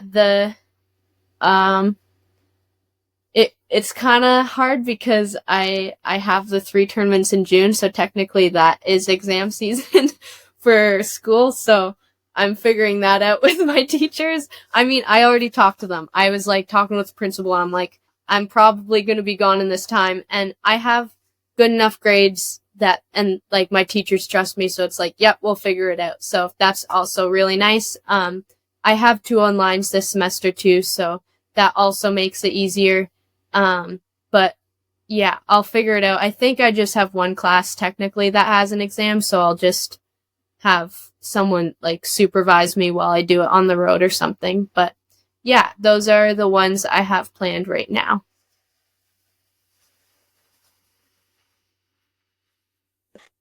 I mean, it sounds like you've got a really supportive community between your family and your school here. That's just going to make that so much of an easier transition. Oh, for sure. Yeah. And with all these events, it really sounds like you might be the front runner for Rookie of the Year. I think that would be super cool. See that? Yeah. Yeah. I might be at a bit of a disadvantage because I know a few other rookies are like on tour for the full season, so I won't be going to as many events as them. So it's a possibility, but I'm not getting my hopes up too much. But I think that would be a really cool thing. It is going to be a fight. You're going to give them a run for their money. That's for sure. So, before we let you go, thank you so much for joining us again here on the show. It's been an absolute pleasure watching you compete on coverage and watching the all the support that you're getting online from the Canadian disc golf community. Really, really awesome. Do you have any shout outs or final comments that you would like to give? The floor is yours. Awesome. Yeah, to Innova, Pound, and T3. Those are my 3 sponsors for the year. They make some things happen, and it's great to have them. Super fun to represent them too. Obviously my family, my parents for sending me places, traveling with me. And yeah, that's who I'm going to shout out today. Well, that's awesome. And before we let you go, I was watching back the tape, as I'll say, of our last interview, just to remind myself on some of the things that we talked about. And I promised you that if you got commemorative discs with your name on it for your USWDGC win, that I would pick one up. And I think I got the prettiest one in the whole set with this pink and blue collab. I'm holding it upside down. Whoops. But the only thing that's missing on it is a Rebecca Dawn signature. So I think I might have to bring that along with me to a tournament that we are at together, Sure. which I know you are signed up for some really good local ones as well. I'll see you at P15. Unfortunately, we'll be at the same tournament this weekend, but not on the same days. Unfortunately, but I think I'll have to bring that along with me. Definitely. Yeah, you play on the Saturday and I play on the Sunday, but I'll bring it to P15 with me, and we'll get a T3 collab because as teammates on T3, we've got to make that happen. Oh, but I'll get you to throw a little signature on there for me too. Yeah, thank you. All right, Rebecca. Well, thank you so much for joining. Good luck with everything this season, and don't be daydreaming too much about the disc golf world during school. You'll be out there again in no time. Don't worry. Thank you so much for having me. Of course. All right, we will be right back on Missed Mando. Well, welcome back to Missed Mando. Thank you so much to Rebecca for coming back on the show and joining us. Always a pleasure to have her on here, and very much looking forward to seeing what else she can do in future Pro Tour events that she is going to play this season. Will definitely be exciting to watch. All right, we are going to move on to some Ontario news, and only one really piece of Ontario news to mention on this episode. The ODSA announced their 2025 annual general meeting will be held April 22nd at 8:30 p.m. Current members and clubs will receive an email invite, so keep an eye out for that if you would like to join. And if you would like to know more or aren't a member and would like to know more, you can email info@ontariodiscgolf.ca. Reach out there and they can help you with anything you would like to know for that. And with that, let's move on to some registrations. Shawnee G, let's throw it over to you. What's coming up here in Ontario? A lot is still coming up here in Ontario. We have so many more registrations opening in the next couple of weeks, starting with 2 birdie derbies. Those are the 3-disc challenges put on by Prodigy. We've got the first one at Fireman's, 3 discs at Fireman's. Good luck throwing across the lake on 17A. It'd be super, super fun. That opens March 30th, and the event is being held on May 10th. And the second birdie derby is going to be at Guelph, in Guelph, and that's opening also March 30th for an event on May 25th. And then we've got a Nico's Drive in Peterborough, part of the Ontario Junior Series. This is going to open on April 2nd for an event taking place on June 1st. The kids do not miss these events. These are such a great series put on by some amazing tournament directors, really, really developing the junior side of the sport. A new event dropped in the calendar, the Winter Farms Spring Frenzy #2. That tournament opens for registration on April 1st for an event on June 7th. That is going to be a busy weekend for tournaments between Dreammaker, and the Gaps Gambit, I believe, and then now also the Spring Frenzy. A lot to choose from. We are definitely spoiled here in Ontario. Another event dropped in the calendar, the Four Fathers Open number 4. That is out at good old Newcastle, as always. Awesome event, awesome course. That opens on April 2nd, and the event is taking place on June 14th and 15th. Definitely can't miss that one. Newcastle, which finished, I believe, 7th in our course vote in the summer. Right. So great course. Definitely highly recommend that one. And I believe last year there was the Pound Ace Hole and there was Pound sponsorship. And I think they gave away like 4 or 5 Pound Rufus bags. Like this is, if it's anything like last year, this, you got to hit this. You got to hit this. Next, another junior event, the Eddyville Junior Classic out in Eastern Ontario. Opens April 1st and for an event on June 14th. Again, another great event for juniors in Ontario. Next is an interesting one, the Guelph Good Games. It's like the Guelph Games. This opens on March 30th for an event on June 28th. This is a fun doubles event out at the Arboretum. Definitely, not sanctioned. It's just, there's like a bunch of different events that go on as part of the Guelph Games. Just a great sort of community building event, and come out and play some fun disc golf at the Arboretum. You get 9 holes of best disc doubles and then 9 holes of alternating shot doubles. Super cool. Absolutely love that. Also on June 28th, though, we've got a new disc golf course opening in Peterborough, apparently, at Escape Maze, which is an escape room company just south of Peterborough. And they're having the Ontanabe doubles tournament, sort of to kick it off, but I think they're going to open a little bit before the event. I know nothing about the course. It's not yet on UDisc, but as I understand it, they're going to be adding it soon. Registration will be open yesterday by the time this episode airs. And again, the event is on June 28th. I'm looking forward to learning more about what they have in store for a course. I don't know who's designing it. Again, know nothing about it. I love escape rooms, and so this will be a super fun sort of combo thing, I think.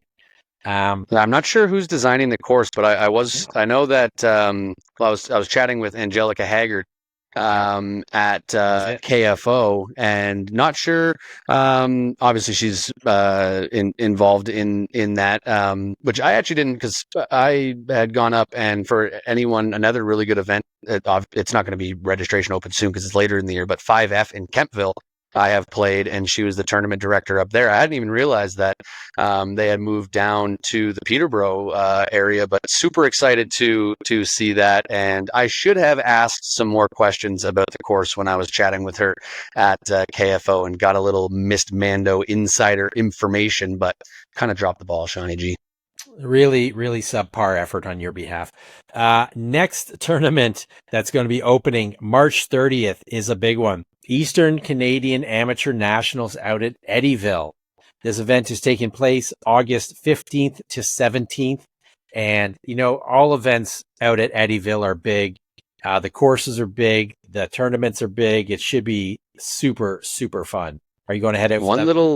One little note that I have on that one, I believe when I was looking at the registration for it, it is going to be played in a combination layout of holes from both of the Eddyville 18s. It is going to be an Eddyville monster course that is going to feature a one layout instead of 2 across both of the courses. So incorporating some of the best features of both the, I believe it's now the Axiom Dream and the MVP Island Dunes.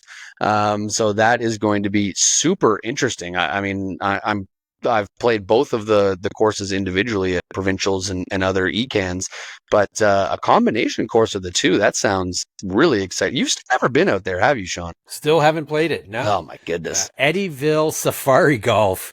That could be absolutely wild. And then I'm trying to see if I can very quickly pull it up just to make sure I wasn't lying to our to our lovely listener. But yeah, we will only be playing one round a day on the Elite layout. And it says, yeah, we will debut the Eddyville Elite layout in our first PDGA Sanctions event. We have developed a par 72 layout, which utilizes parts of both courses. Is this a monster long course? No. It is simply a par 72 disc golf experience. We will offer skill level appropriate tee pads for all divisions.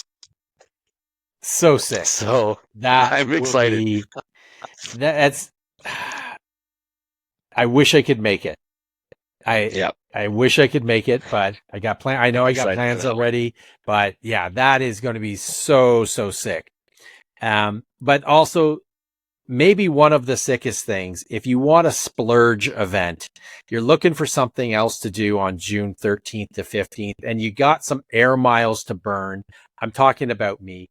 Out in British Columbia at the Smith Lake Farm Disc Golf Course, there is the Smith Lake Farm Disc Golf Camp, a one-of-a-kind learning experience with pros at Smith Lake. And your coaches are going to be Chance Stad, who is amazing on Team MVP, friend of the show, Sevilla Dunica, friend of the show, Thomas Gilbert, and Nate Sexton. Come on. Not too It's bad. going to have clinics, backhand clinics, forehand clinics, putting clinics, mental game clinic. It's going to have a champs versus chumps event. That's my favorite part about it. Super cool. It's going to have a doubles tournament. I mean, this event is going to be so amazing. And for I think 2 nights accommodation plus the entire clinic and everything else, $450. That's a steal. I'm seriously considering going out to this thing because, I mean, it looks like it's going to be such a blast, and my game needs a lot of work, and I think I need this clinic. I desperately need this clinic. Well, and you also need to go out there now to introduce yourself to Nate Sexton and personally invite him to come be a guest on the Missed Mando podcast, because I would lose my freaking mind if we ever were to get Nate Sexton on this podcast. I love We'll make Nate that happen. and would love to have him on. Yeah, that's an unbelievably cool event that they are doing out in BC. And, champs versus chumps. Come on. That's one of the best YouTube disc golf videos that you can watch, is the all the champs versus chumps episodes that they have done, which includes, I'm fairly certain they have had one at Hillcrest Farms in PEI during a Canadian Nationals. And if Nate Sexton's going to be there, I assume he will be on the mic for that. And he is fantastic at chirping all of the amateurs, really all the players. I think he'll even lay into the pros sometimes. He's a great MC for that style of event. So hopefully that gets filmed so that we can watch it if we aren't able to make it. Unfortunately, I don't think I'll be able to go to BC this year, but we'll send correspondent Sean to sniff it all out. All right, moving on to some disc golf news. Shawnee G, I'm going to throw it back over to you because I see that you added something in here. So let's give us the little bit of rundown. Something I saw on Facebook today is that Gatekeeper Media has announced that they're going to be covering 6 of the 7 non-MPO, FPO, PDGA majors. That means there will be lead card coverage of Junior Worlds, Am Worlds, USWDGC, College Nationals, Masters World, and the U.S. Amateur Disc Golf Championships. Basically, everything except the Tim Selinsky U.S. Masters will be covered. And I think that's awesome. Those are some absolutely great events to watch. We got to see Rebecca on coverage last year at one of these events, or maybe a couple of them. Super excited for that. So watch their channel on YouTube when they start dropping them, and they're going to start fairly soon, I think, because College Nationals. I would assume so. I mean, College Nationals Nat coming up this very weekend, soon, as next weekend. as we were talking about with Kalan, and it'll be very exciting to watch that. But I am really excited to watch some coverage of Masters Worlds, as now I've been playing disc golf for, I think I said earlier, I think this is my 19th year playing disc golf. But I've been following disc golf. I didn't start following the pro side of it until I think it was 2015, 2016. And some of those players that I started to really love at the beginning are now playing in Masters Division events and are still absolutely killing it out there. Johnny McRae in MP50. Is he MP60 now? No, I think he's only MP50. But either way, he's constantly killing it. We see active touring players like Owen Scoggins still being able to win Masters World titles into her 40s, which is, I mean, no surprise for Owen. She's still winning Pro Tour events against the best in the world. Yeah, I'm not sure. Did you happen to see what divisions they'll be filming at Masters Worlds? Will it just be like MP and FP40? Will it be multiple? Did you see that at all? I didn't see those details. I imagine they're going to be Oh, coming out a little bit closer to the events. I would have yeah. been, my hunch would be just MP 40, FP 40. But like in the past, when the PGGA has done it, sometimes they've done like round 1 MP 40, round 2 FP 60 or whatever. We may not do all the rounds of the same division. They may bounce around Right. and give lots of people some coverage. Who knows? Yeah, I'm sure at least final round, they'll probably focus on MP40 and FP40, if not doing that through the whole event. But hopefully they do show some of those other divisions because, MP50, FP50 definitely have some great players as well. Defending FP, I believed it was FP50, Canadian Elaine King won last year. It was either FP50 or 55 because I think they do it in 5-year increments at the Masters Worlds. I can't remember exactly which, but anyways, Canadian world champion Elaine King. I'm sure she'll be out there again. We'll see Juliana Korver, I'm sure, out there. There are legends that are playing in these events, and it'll be cool to see. And I hope that if Ontario legend Jane Anderson Renton goes out to defend her title in Minnesota at Masters Worlds, I hope there's coverage of that. Her absolutely just destroying the world and taking down yet another world title. And she's our white whale interview. We need to get her on the show. She refuses to come on the show. Yep. I think she hates us. But one day we will snag an interview with Jane, and it will be the best one we've ever done. Every time I see Jane, I'm always like, Jane, you going to come on Miss Mando yet? You going to do it? Always trying to work it in. No break in her resolve yet, but we will keep trying. We sure will.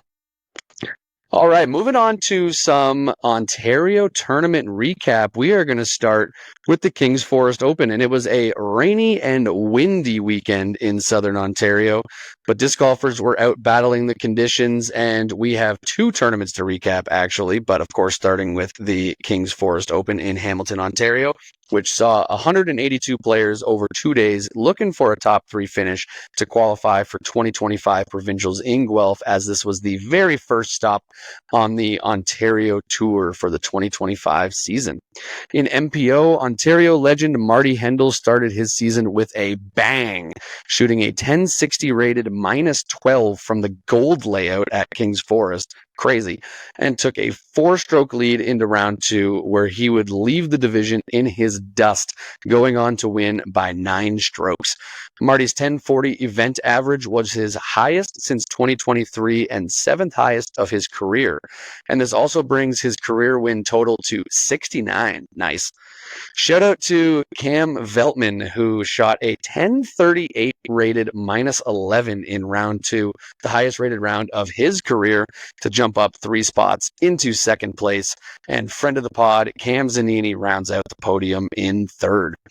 In FBO, it was a battle between two of the best in Ontario as Alicia Hums and Colleen McInnes swapped leads 3 times in the first round, with Alicia eventually taking a 2-stroke lead into round 2, with Jess Goulet 4 strokes back of Colleen in third. Colleen was able to get back to a tie for first after the first 4 holes, but was never able to take the lead as Alicia stood her ground and battled to a 1-stroke win, the 17th win of her career, which brings her 1 away from top 10 all-time in Ontario. Over in the top amateur divisions, Taylor Quigley and Stephanie Hall separated themselves from the field early in FA1, tied for first after round 1 and 8 strokes ahead of third place. But it was Stephanie who was able to shoot the final hot round and would take the win by 4 strokes, her 7th FA1 win in only 10 events. And I think the other 3 that she's lost, she's finished second. So I think we found a name that we're going to see in the FPO ranks in Ontario fairly soon. Over in MA1, it was Trent Michaud and Calvin Buist tied for first and 2 strokes ahead of third after round 1. In round 2, Ben Krause from Guelph shot an incredible bogey-free 10-12 rated -8 to put the pressure on, but Trent was able to nearly match it, shooting a 1,003 rated -7 to take the win by 2 strokes. And good time to it. Good time for it too for Trent to build the winning juju as he is just about to leave for the figure skating world championships, where him and his partner Leah will be skating there. So good luck to Trent. But Shawnee G, back to KFO. Let's throw it over to you for some of your thoughts from the event. Man, what an event! Just absolute chaos out at King's Forest. That it was windy with all those hills. There was some amazing play out there. Just people putting up big scores and big round ratings because of the conditions. Want to give a shout out to 2 people who got aced at King's Forest. I have a special place in my heart for King's Forest aces, having gotten one myself. I won't bore you with any more of that story. I've done it many times before. So, first shout out, Kyle DeGost, MA1, hole 12, 361 foot. I guess that's the white layout, the mids. Acing that one for an albatross. I mean, Crazy. Come on. That's amazing. That is so sick. And then Taylor Quigley, FA1, also hole 12, this time from the shorts, drains the ace. So cool. That is that the shot across the water? I'm trying to remember. That is such a risky ace to run. I absolutely love it. Over the pond. Yeah, Kyle acing that round 1 as a par 4 is absolutely wild. And I think Taylor aced it on her first hole of the second round. I wish that the PDGA had a way for shotgun start events to tell which hole they actually started on. But if I'm remembering correctly, that was her first hole of the round and started it with an ace, which is just so awesome. What a way to kick it off. Anyway, big congrats to both of them for bagging the aces on King's Forest. Super sick. I hope they bought into the ace pot. I hope so. Let's go into some picks reviews for this. So, Robbie, you had friend of the show, Chris Zollins, and Colleen McInnes. Oz didn't end up playing the event, and I don't know what happened there. Colleen came in a solid second. Galen, who is not with us, obviously, he picked Alexandra Paletto and Cam Zanini. Alex came in 4th and Cam came in 3rd. But let's appreciate my picks, shall we? I went with the Marty Hendel. How did he do? Robbie, how did he do? You just let me know. First. That's right. He did come in first. And Alicia Hums, one half of the First. Hums master team. And sorry, I didn't quite catch that. Where did she come in? First. The prophecy. That's what I'm saying. The Sean Galbraith prophecy. That's what it is. I absolutely crushed it, nailing both winners. So sick. You're welcome, world. Yeah, that's pretty solid picks there, Shawnee G. I will give it to you. I don't know what happened to Oz. I mean, he was there for the event. He was the tournament director. I don't know if maybe he had like an assistant TD that was supposed to be there so that he could play, and then didn't end up showing up, so he had to drop out. I didn't ask him while I was there. But yeah, unfortunate did not play for my MPO pick, but Colleen did great getting me a second place. So, can't complain about that. And I will also, I forgot to mention this in the breakdown, after the awards were handed out for all the division winners on the Saturday of the King's Forest Open, I was able to present 2 of our Missed Mando Ontario Disc Golf Awards from the vote that we did in the off season. 2 of them were there, so I was able to present them in person. The TD of the Year award to Spencer Young, and the People's Champ Award to Tobin Isaac, which was super cool to be able to do that actually in front of a crowd of disc golfers. They both got a big round of applause, and I don't think they wanted to say anything really originally, but when Spencer got up there, someone yelled out speech, so he had to say a couple words, and Tobin kept it nice and sweet. I think he said something along the lines of, I write more about my stuff than I talk about it. So, which he does. He does incredible tournament recap posts on his Facebook page. But yeah, super cool that I got to do that in person. I also realized immediately that I maybe should have prepped like a little bit of what I was going to say ahead of time, because it's a lot different than just sitting here talking with you on the podcast, getting up and looking in a crowd of 50 people. I was like, oh boy, I'm a little nervous all of a sudden. So that was interesting. I'll be better prepared when I am able to give out the last 2 awards that we have, which unfortunately I won't be able to give out until the Foxwood Open in May. Yeah, it's in May, right? May long weekend. To Thomas Gilbert and Chantel Badinsky, but we'll be able to present them to them there. So I'll make sure I'm prepped with a little bit more prepared with what I'm going to say. But super cool. Anyhow, anything else from you, Shawnee G, for the KFO? Nothing from Shawnee G. All right, we will move on to the next tournament happening on the same days as the King's Forest Open, but with divisions on opposite days. So players had the chance to play both if they wanted to, and there were quite a few people that were out there for both events. We head to the Toronto Open, which hosted 151 total players over the weekend. It was a super tight battle in FPO, as the 4-player field was only separated by 4 strokes after the first round, with Sandy Hendel holding a 2-shot lead over Colleen McInnes, 3 strokes over Kat Johnson, and 4 strokes over Alex Paletto. But Alex would start the final round by going -4 in the first 8 holes to go from last to a 3-way tie for first. And after a few bogeys for everybody, she clutched up with 2 more birdies late in the round and would go on to take the win by 2 strokes over Colleen and Sandy, who tied for second. Alex had 7 birdies in her second round comeback, more than anyone else had total in both rounds of the tournament. Absolutely going off in that round. Huge win for Alex. Over in MPO, Marty Hendel was looking to win his second tournament of the weekend and took a 2-stroke lead over Kalan Schat into round 2, with Chris Brown and Nick Green another stroke behind in a tie for third.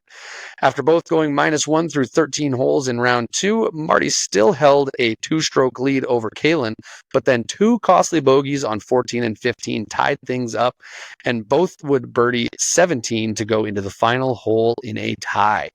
After Kalan found the fairway on his tee shot, Marty hit the first tree to put him in trouble, and after Kalan executed his approach, he was able to lay up for the par, tap in for the win, taking the win by 2 strokes over Canada's highest rated player, and the first MPO win of Kalan's young career. Over in the top amateur divisions, Danielle McBride takes the auto win in FA1 as the only competitor. And in MA1, Ryan DeRose had a one-stroke lead after round one and ties for the hot round in round two to take a one-stroke win in a battle with James Atkinson. This was Ryan's first MA1 win since the 2022 Sandy Hollow Open. Getting back in the winners column. Good to see for Ryan, a good Barry guy. Shawnee G, let's throw it over to you. Let's hear some of your thoughts from the Toronto Open. So I don't think there were any aces at either Dentonia or Scarlet Woods. Not a big shock about Scarlet Woods, but would have been nice to see some over at Dentonia on that amazing expanded 18-hole layout, which, I mean, rave reviews from all the players about how good it was. Super, super fun track, especially hole 11. I was out there spotting on hole 11 all day. And it was a blast seeing people throw down the mountain, basically. And shout out to Vern Lapine, who had the best shot of the day out in MA 60. He absolutely parked it and nearly bagged the ace. It was like 6 feet from the basket and just totally buzzed the tower. Such an amazing shot there. So cool. But want to give a shout out to the MA2 division. This was a battle. It came down to the final 2 holes.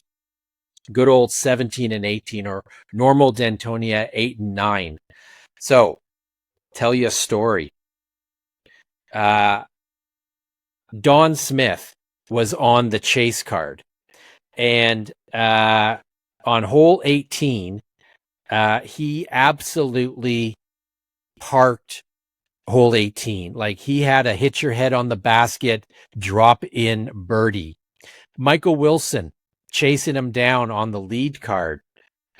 He's throwing on 17, but the scores don't update before he has to make his make or break putt on 17.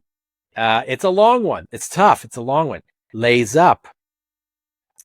So now going into 18, Michael and Don are tied and the gallery is forming. We're all watching to see, will this go to a playoff or not? This is such a hype moment here. Michael Wilson steps up to the tee on 18, blasts a forehand, and it's one of the most beautiful forehands I've ever seen on this hole, probably since Don Smith threw it on the hole before. And he puts it to like 10 feet from the basket. Easy birdie, takes down the win by 1 stroke. It was such an incredible finish. Big shout out to both Don and to Michael for giving the crowd quite a show at the end of the Toronto Open at Dentonia. Super, super fun. Let's go to our picks. Our picks are in shambles, frankly, because of the weather. There were out of our 6 picks, 4 dropouts. So Galen picked, Not great. Yeah, not great. Galen picked Thomas Gilbert. He didn't make it. He also picked Colleen McInnes, who finished solid second, as you were talking about there, Robbie. Robbie, how were your picks? Remind me. You had, I think, Thomas Hums and Alicia Hums. Yeah, they were back in Sudbury. Yeah, I think so, at least. Yeah. I don't know if they actually did go back to Sudbury right away after KFO. I assume so, though, because they did not make it to the Toronto Open. Nope. Not an unwise decision given the weather at Scarlet. Yeah. And then I had Ezra Lockington, who I didn't see him out there either. But I also had Alex Paletto, who came in first. So on the aggregate, yet again, I won our picks for local tournaments, basically by process of elimination. We can't keep getting away with this.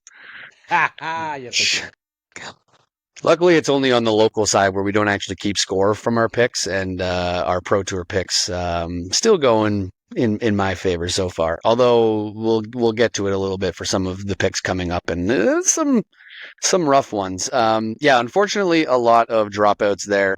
But for those that were at KFO, I think I didn't leave the course until like 7 p.m. For an event that round one started at 9:30 a.m. I think the first round, because we had about an hour lightning delay, the first round took like 4.5 hours to complete. Round two still took a while to complete, so it was a long day. And yeah, I wouldn't have wanted to play Scarlet the next day afterwards. So was definitely seeing some dropouts because of that. Well, speaking of picks, Shawnee G, and our local picks, how about we make some picks for this weekend's upcoming tournament at a course that you know very well as a club member of White Spruce? Let's make some picks for the fourth annual Winter Thaw Early Bird at White Spruce. And I'll give you the honor, Shawnee G. You can go first. Well, first of all, I need to mute myself because I'm obligated to yell White Spruce, but I don't want to burn out everybody's speakers. All right, there we go. That's solid. All right, so top-rated players in MPO. We've got Cam Zanini, Double G, Calvin Roerda, and friend of the show, Kalan Schat. Oh man. Well, actually, what we'll do, you go first for MPO, and then I will go first for our FPO pick. We'll balance each other out. It's fair. I'm gonna take Cam Zanini. Loves this course, and he absolutely shreds it. Solid pick. I am going to go with I will go with my boy Calvin Roerda to take it down. He's had some good performances out here before, including in battles with Cam Zanini, so we will see how that goes. I'll take Calvin Roerda. And over on the FPO side, top-rated players in the field, Colleen McInnes, Rebecca Dawn, Alex Paletto are the top three. Also in the field, Kat Johnson, Alyssa Saunders, and Lauren Williams. Two players stepping up to play in FPO. That might be their first FPO events. I'm not sure if Alyssa or Lauren have played FPO before, but stepping up into the pro division for this one. And I am going to go, how can you not? I'm going to go with Rebecca Dawn for this one. She has been playing great. Had some good performances out in some pro tour events, finally made cash, and had, I think in the last two, just missed out on cash by 1 or 2 strokes. So she's been playing great, and I think coming back and playing a local tournament, she will play very well. So I'm going to take Rebecca Dawn. Well, I'm definitely going to take Colleen McInnes. I think she's hungry for the win after the second place finishes. Yeah, exactly. I think she wants to win, and I think she's got a very good chance at White Spruce. She's won here. I don't know how many times. She knows the course like the back of her hand, and you can't go wrong picking Colleen at White Spruce. Definitely not. That is a very good pick, and can't argue with it one bit. So that will be all right. We got some picks. Both divisions are going to be absolute just battles. Cannot wait to see how this turns out. Absolutely. It'll be a fun time out at White Spruce, as it always is. But Shawnee G, how about we get into some Pro Tour recaps? And, we're going to start the 2025 Texas swing of the Pro Tour, kicked off with the annual WACO Annual Charity Open, which cleverly spells out WACO as an acronym, with 160 total players challenging the iconic Beast Course. In FPO, it was welcome back Kristen Latt as the world number one made her season debut in style, dominating the field en route to a 7-stroke victory over Holland Hanley, who finished second, with Henna Blumrose 1 stroke back in third. Kristen's 10-16 event average is the highest of her career, which was a very surprising stat for me. Just how well she's played over the last few seasons. You'd think she would have had a higher event average, but nope. 1016 was the highest of her career, topping the 1013 event average she had at last year's Jonesboro Open. With another win, Kristen now has 25 Elite Series or major wins, 5th all time, and her average career finish in Elite Series and major events is 2.56, number one all time in that stat for players who have played at least 5 Elite Series and major events. And Shawnee G, I want to do a quick little trivia for you here in between. Can you name the 4 players ahead of Kristen in all-time FPO Elite Series and major wins? There are 2 players still active, 2 retired, but all 4 are world champions. Well, Paige Pierce for sure. She's number 1 with more than Everybody else combined. Paige Pierce has 23 more wins than second place. Definitely like the Wayne Gretzky of disco. Still playing. Juliana Korver? Nope. Juliana Korver is actually just behind Kristen on this list now. Still playing. Currently playing and actually just made her return to tour in this event. Katrina Allen? Katrina Allen's number 3, and then there are 2 more who are retired FPO legends. I mean, Elaine King? Not Elaine King. She's a little bit further down on the list. There just weren't as many events back then, unfortunately. That's true. Val Jenkins? Val Jenkins is number 2 on the list with 45 wins.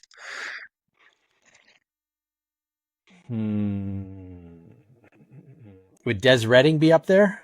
Des Redding is number 4. Boom, nailed it. So yeah, it's Paige Pierce, 68, Val Jenkins, 45, Katrina Allen, 38, Des Redding, 37, and then now Kristen Latt at 25. So she's still got 12 more wins to collect before she moves up another spot in this list, but definitely within reach for Kristen over the next few seasons. You can't say that she won't get that. But man, it shows just how dominant Paige was. Like, that is a monster statistic. This in Elite Series and major events all time, Paige Pierce has 186 starts, 68 wins, 120 podiums, 167 top 10s, an average finish of 4.58. And let's see. So a top 10 percentage of 89.7%. She's been in the top 10 in her career with a podium percentage of 64.52. There's just no way that win count gets beaten. Like, that's just so high, and the field has gotten so much stronger. It's just that's going to stand for a long time. Absolutely. Well, one other crazy stat that I'll just mention here as I'm looking at it, and this is a stat that's more of the sign of the times as disc golf has grown, and especially the money has increased in disc golf. Kristen Latt is number 1 in average money, so that would be money made per event, with $5,217. Basically, over $2,000 ahead of second place, which is actually Owen Scoggins, 29.40, and then Missy Gannon, 27.64. Kristen Tatar, 5,200 is her average cash. Wow. Absolutely insane. She really is putting up some like weird Gretzky stats where it's like, whoa, she is so far ahead in that category. But anyways, off of the Kristen stats and over in MPO, WACO was once again wacky with multiple lead changes and countless players within 2 strokes of the lead at some point through the event. The final round was no different as players from early cards had some amazing rounds to jump up the leaderboard and put pressure on the lead card. But when the dust when the dust started to settle and lead card got to hole 18, it was Adam Hammes tied for the lead with Simon Lizotte, who was done his round after a 10:58 rated -12 from the chase card. After a solid drive over the water, Hammes was left with a insanely scary 37-foot putt with water right behind. A miss would almost certainly go out of bounds and end his chance, but he sent it right to the heart of the chains to claim the win. The fourth Elite Series win of his career, tied for 9th most among active touring players. Adam Hammes, insanely underrated player, especially with those win totals. That surprised me a little bit when I was doing this. But Shawnee G, let's throw it over to you for some of your thoughts from the WACO Annual Charity Open. I like this. I like this event a lot. I like the course. I like that it's people are putting up big numbers. It's a little bit of birdie or die. It's a short course. It's a nice break to what is going to be a lot of the rest of the season, which is super long courses, super hard courses, and physically punishing courses. Really, I'm good with sprinkling in some little, some birdie or die courses, and Waco's a fun one, especially it's got the nice 17, 18 finishing holes that are super fun and can really really punish the players if you're not on your game, or if the wind is nuts, which it very frequently is there. I love that the first half of the course, you've got wind going in one direction, and then you come out of the woods and the wind is going in the totally other direction. They can't sleep on this course, even though it's, on the shorter side for them. I also thought it was really funny that, Adam got a break, and took or didn't take a penalty stroke that maybe he should have in one round. And Simon took a penalty stroke that he shouldn't have on another round. And Simon ends up losing by one stroke. I mean, just brutal. But learning opportunity. Know the rules around spotters, and OBs and automatic provisionals.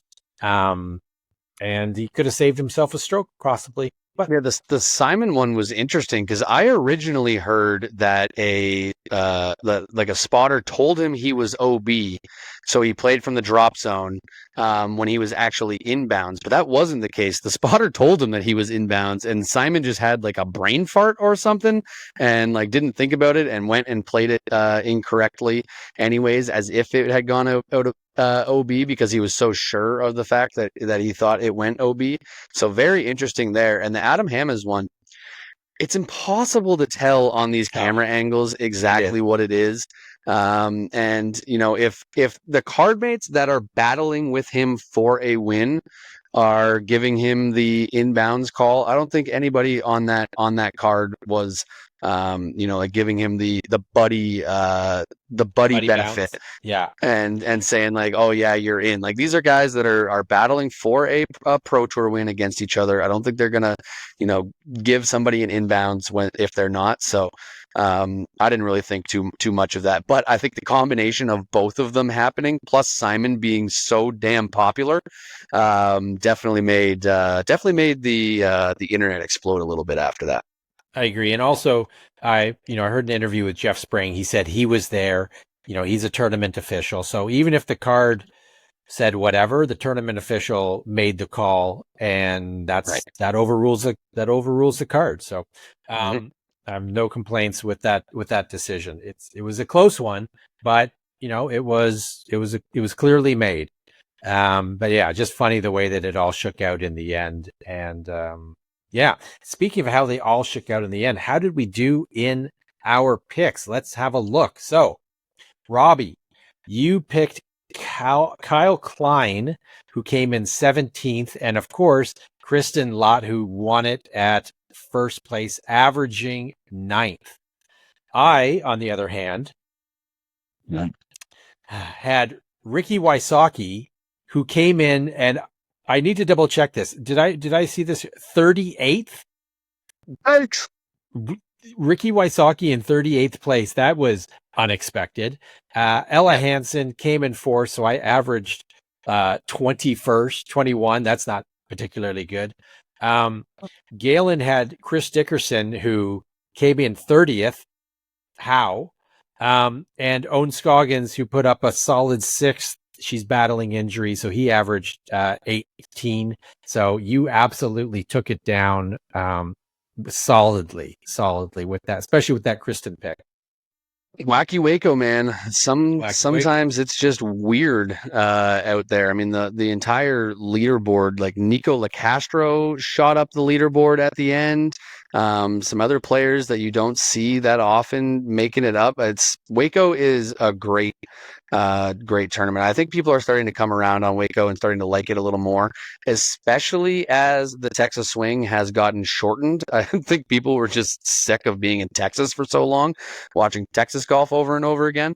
But I think Waco has its spot on the tour as a shorter course where you get to see some names that you don't always see come up and challenge for the win, which is just awesome. But next, we go an hour and a half down I-35 from Waco to Austin, Texas for the 2025 MVPs Open at Austin, which confused the heck out of me for the first little bit. I kept hearing MVP Open at Austin, and I'm like, that's the MVP Open is at Maple Hill. What the heck? But no, it's the MVPs Open at Austin because they're the title sponsor. And this was the first DGPT Plus event of the 2025 season. In FPO, we saw one of the craziest events in recent memory, which started with 2 rounds at Sprinkle Valley and the most controversial hole 18 ever, which averaged 2.8 and 3.5 strokes over par in those first 2 rounds. The field then switched to Harvey Pennock Park for the last 2 rounds, with Rebecca Cox holding a 1-stroke lead over Valerie Mondahano, and friend of the pod Rebecca Dawn only 4 strokes back and making her first chase card appearance at a Pro Tour event. Holland Hanley was locked in for round 3, shooting a 10-29 rated round and taking a 6-stroke lead over Kristen Latt into the final round. I believe Holland birdied the entire back 9 during that round, and just absolutely went insane to take that lead. But in the final round, it seemed like no one wanted to win, as Kristen got within 2 strokes multiple times, but wasn't able to fully put the pressure on. And then Holland would make another mistake and let Kristen back in, but then Kristen would make a mistake and let her get away with it. And it was back and forth through the entire back part of that round, it seemed. I'm losing my spot. And after a missed 65-footer from Kristen on 18, which almost went in, like that would have been absolutely insane. I'm not sure if you got to watch that, Shawnee G. Crazy almost make. But after that missed, Holland was able to lay up and tap in for the 1-stroke win, her 3rd DGPT Plus win and 4th Elite Series win overall in her career. Over in MPO, Kyle Klein went into the final round with a 3-stroke lead over Anthony Barella, with Gannon Burr and defending champ, the Finnish cowboy, Nicholas Antila, 5 strokes back. But after the front 9, the lead was nearly completely erased, as Nicholas was now only 1 shot back, with Gannon 1 more stroke behind in 3rd. Nicholas was able to card an eagle on hole 11 to tie the lead, while Gannon also eagled to stay 1 back. But a bogey for Burr on hole 14 all but ended his chances at the win. Meanwhile, Nicholas and Kyle matched each other on every hole to finish the round tied at -34 and go into the first MPO playoff of the season, where they would play hole 18 again, the hole that they had just finished on. And after a bit of an off drive for Kyle, but an absolutely laced drive for Nicholas, and approach shots that left Nicholas with about a 20-footer, and Kyle, I think, had about a 30-footer, but with some tough footing. Kyle missed, giving Nicholas the chance for the win. He hit it, and got to put on another cowboy hat, really living up to the Finnish cowboy nickname, which might be now my favorite nickname in disc golf. I saw a couple people calling him the Finnish cowboy, and absolutely love that nickname. And that gives Nicholas the back-to-back Open at Austin win here. A little bit different finish this year. He didn't have to actually make his final putt in basically darkness with giant floodlights coming in from the crowd. But eventful nonetheless, having to go to a playoff. So Shawnee G, let's throw it over to you for some of your thoughts from the MVP's Open at Austin. I mean, we got to talk about hole 18, but before we do, let's give a well-earned shout out to the Canadian Air Force, Chantal Badinsky, Rebecca Dawn, and Sophia Dunica. Chantal comes in, finishing tied for 15th, cashing 962 tournament average. Sophia, also tied for 15th, 964, and a scorching final round, 1,005 rated. Yeah. I think the third highest rated round of her career. She shot a -6 on the final round, like absolutely monster round. And then Rebecca Dawn coming in 22nd, nails her first Pro Tour cash. So cool. What an achievement. Absolutely loved it. And it was great seeing all of them a little bit on coverage here and there, seeing the names on the leaderboard, following along. We absolutely love it and support all of our Canadian members who make the trek down and jump on the Pro Tour. So much fun. Yeah, and another shout out to Chantel as we can transition into our hole 18 at Sprinkle Valley talk. Big shout out to Chantel as she was one of only 2 players to birdie the hole in round 2. I forget how many birdies there were in round 1, maybe 1 or 2 as well. 3. 3 total in both rounds, or three in round 1, 3 in round 1, 2 in round 2. Yeah, so one of only 5 birdies on the hole in 2 rounds. Absolutely incredible, and she played it completely perfectly. She's got a nice breakdown video of her shots from that hole on her Instagram if you want to go check that out and see how she got it done. Incredible work there. But yes, that will lead us into a little bit of discussion from hole 18 at Sprinkle Valley. I'll toss it over to you first, Shawnee G. I'm interested to hear what you've got to say on this hole. It seems like a trash hole. Like it basically, so this was on USW DGC last year, and it basically played about the same, maybe a little bit easier, I think, last year, because last year the pin wasn't on an island. There was fairway leading all the way up the stairs and whatever. So it was played harder this year, and I think it averaged worse this year. I love a good score. Like, there should be score separation on holes. Like, that is really important. But the score separation shouldn't be between, who gets a 7 and who gets, a 13. And only 5 players in 2 rounds getting a birdie. That signals that there are terrible things wrong with the design of this hole, and it needs a serious. This hole should never be on the Pro Tour, I think, in its current configuration again. Like, it's ridiculous. I don't think it's not fun to watch. Kristen take an 11. That's like, what value does that have on the Pro Tour? I mean, but hey, let's give a shout out to the 5 birdies. On round 1, there was Rebecca Cox, Evelina Salonen, and Haiti Line, who unfortunately had to drop out with a knee injury, or re-aggravated a knee injury. She might be out for a little while.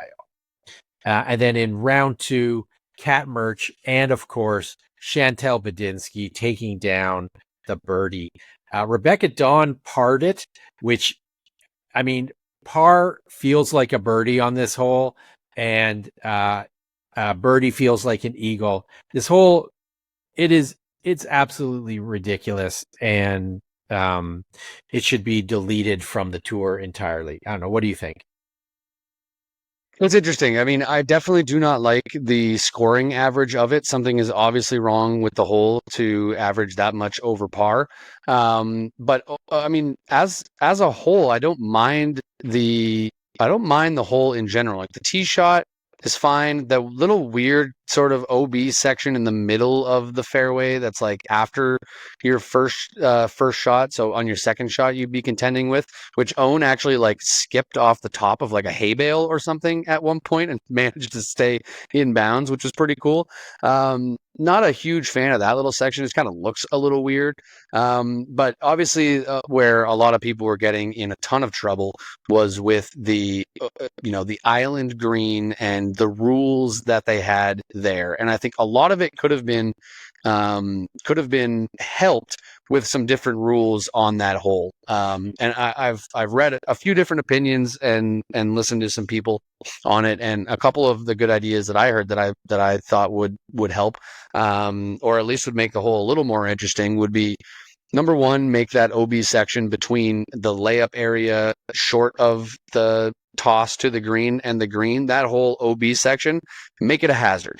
So if you go OB, you're still advancing up, and then you can get onto the green and toss it up. Because a lot of the time, the big numbers were coming from people just getting to the short of the little staircase and throwing OB over and over again. And if you didn't cross inbounds on the island at all, you had to rethrow back from where you were. I also saw some people saying, like, why weren't more people just blasting it out the back? Just make sure, like, throw it 100 feet OB long for all you care, but go over the green, so that you at least go to the drop zone and you advance up there, kind of like Simon did at um, was it Music City Open D-Glow. where it was like hole 16? D-Glow. D-Glow. And he broke the hole by just Yeah. throwing it way long OB, and then it just had like a 15-foot putt for par. Now that would also break the hole and make like not a well designed hole. And the other option that I heard some people saying was using bunker rules, like hole 16 at the European Open, on the Beast in Nokia, Finland, where if you don't make it inbounds, you rethrow, but without the extra penalty stroke. Still adds a lot of pressure. You could end up throwing shot after shot, just like Anthony Barella did at the European Open a couple years ago. You're emptying discs out of your bag and running out of shots, but without quite as much punishment. It's interesting because the start of the stairs to the basket or to the island green is only 150 feet. That is well within every single FPO competitor's wheelhouse in terms of like distance. Now you got to throw up. You got to throw nose up to get over the staircase and then have it land inbounds, which does And make you it can't tougher. see the green. Yeah, and it is blind.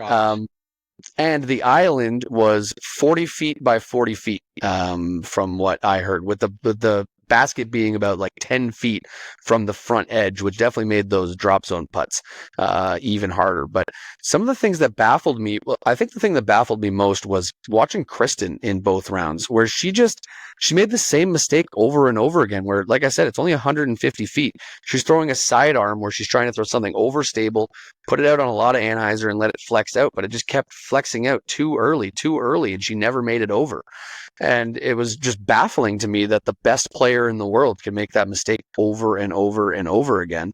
So I'm left a little bit confused at how the whole played out. But I do think that either making it hazard so people could still at least advance up and they're not just throwing the same shot like 5 different times and not making it. Like Sarah Hokum in round 2 was tough to watch on that. I think she legitimately had like 4 or 5 repeat throws that she had to do. So some sort of rules need to be changed on there. I don't mind the whole design. I think the rules need to be changed. That's It's what interesting. I'm thinking, at least. The comparison to the European Open 16, that hole averaged even par. So Which even I mean, that's the point of par is absolutely, average. yeah. Like if they want to make 16 or 18 at Sprinkle Valley a par 8, cool. That makes Right? sense. Yeah. Sure, Yeah. we've had a par 6 before. Let's just make this one a par 8, and you can get a double albatross or something like that. Oh my God. Like it's it cannot come back in its current form. They've had 2 chances. It's been a disaster both times between USW, DGC, and this one. Like the alternative is that we have like the whole field. Like it's not like we can say, oh, the whole field was bad. The whole field wasn't bad.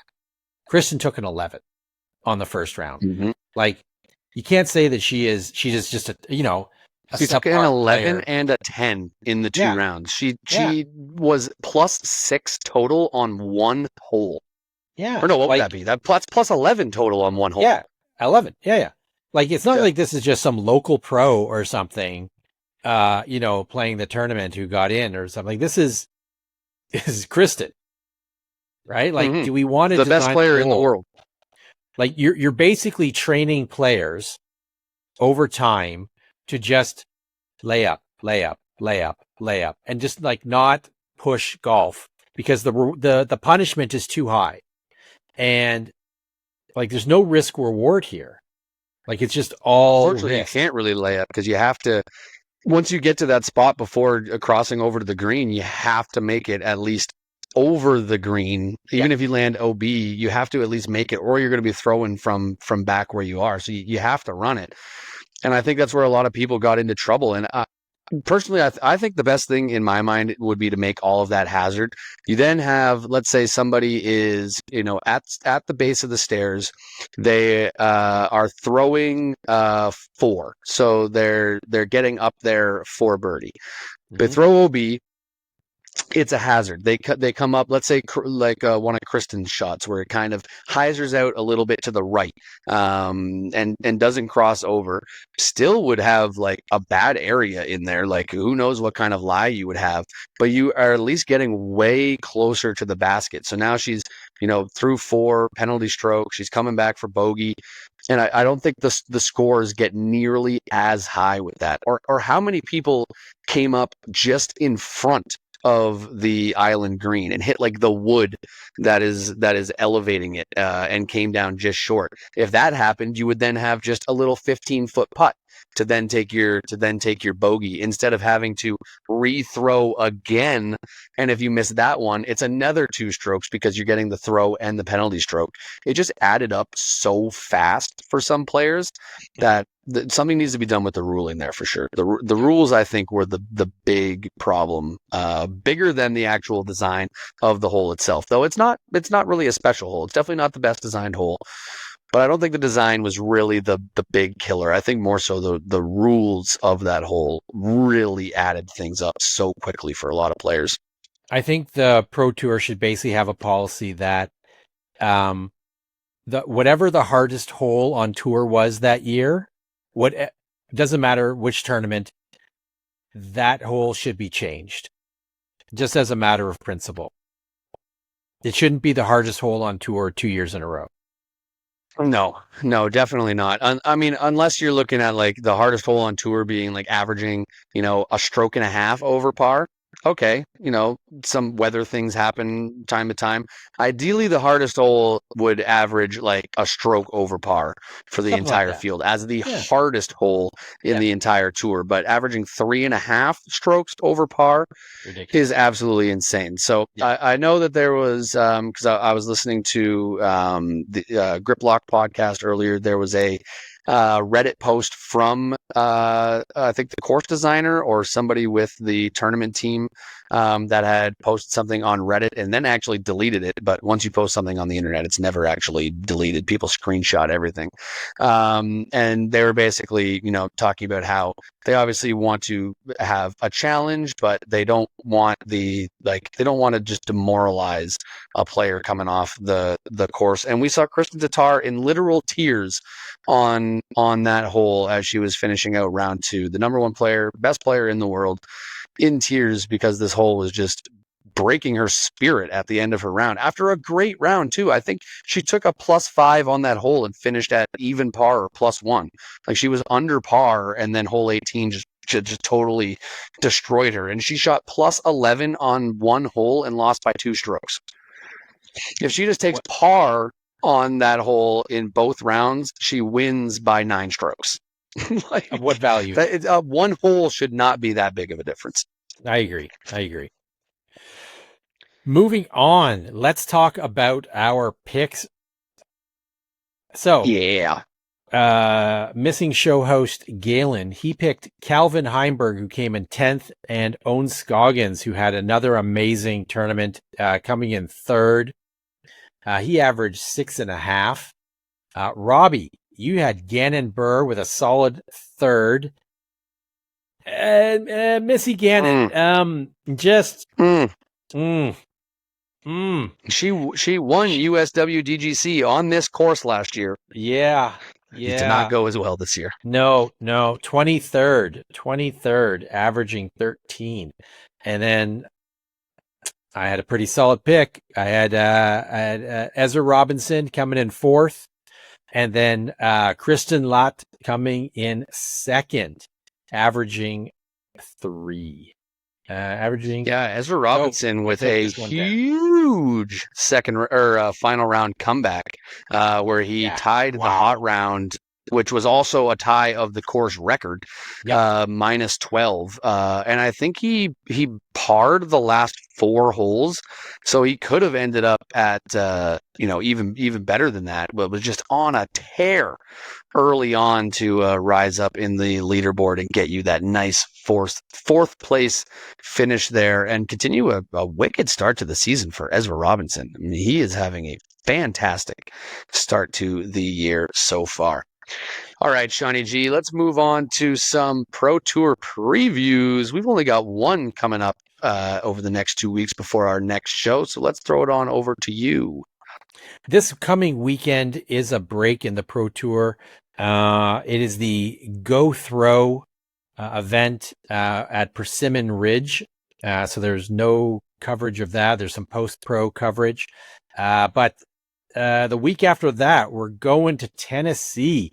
The Pro Tour returns to Nashville for the 2025 Music City Open, presented by Another Round, the big disc golf retailer. This is an event where if you win it once, odds are good that you're going to win it again. Katrina Allen has won it twice, as has Simon Lizotte. He's got the double guitars 2 years in a row. Chris Dickerson, the local boy, he's won it an incredible 4 times. As always, the pros will be taking on Mill Ridge, with most of the holes being the same, with some new ones and reconfigured ones to keep them on their toes. Like last year's hole 1, for example, is now split in half, with part of it going to hole 3 and part of it going to hole 16. Last year's hole 11 has been eliminated entirely, and this year's hole 1 is basically the last part of hole 17 from last year. And everything else is largely the same. Like hole 10, which is not a great hole, is still there. There's some minor basket placement changes, but not a huge amount of difference.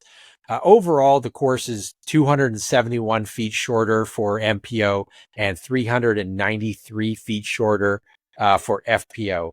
Last year, as I mentioned, Simon Lizotte took it down over Paul Macbeth by 5 strokes, and Kristen Lott, of course, won it over Holland handily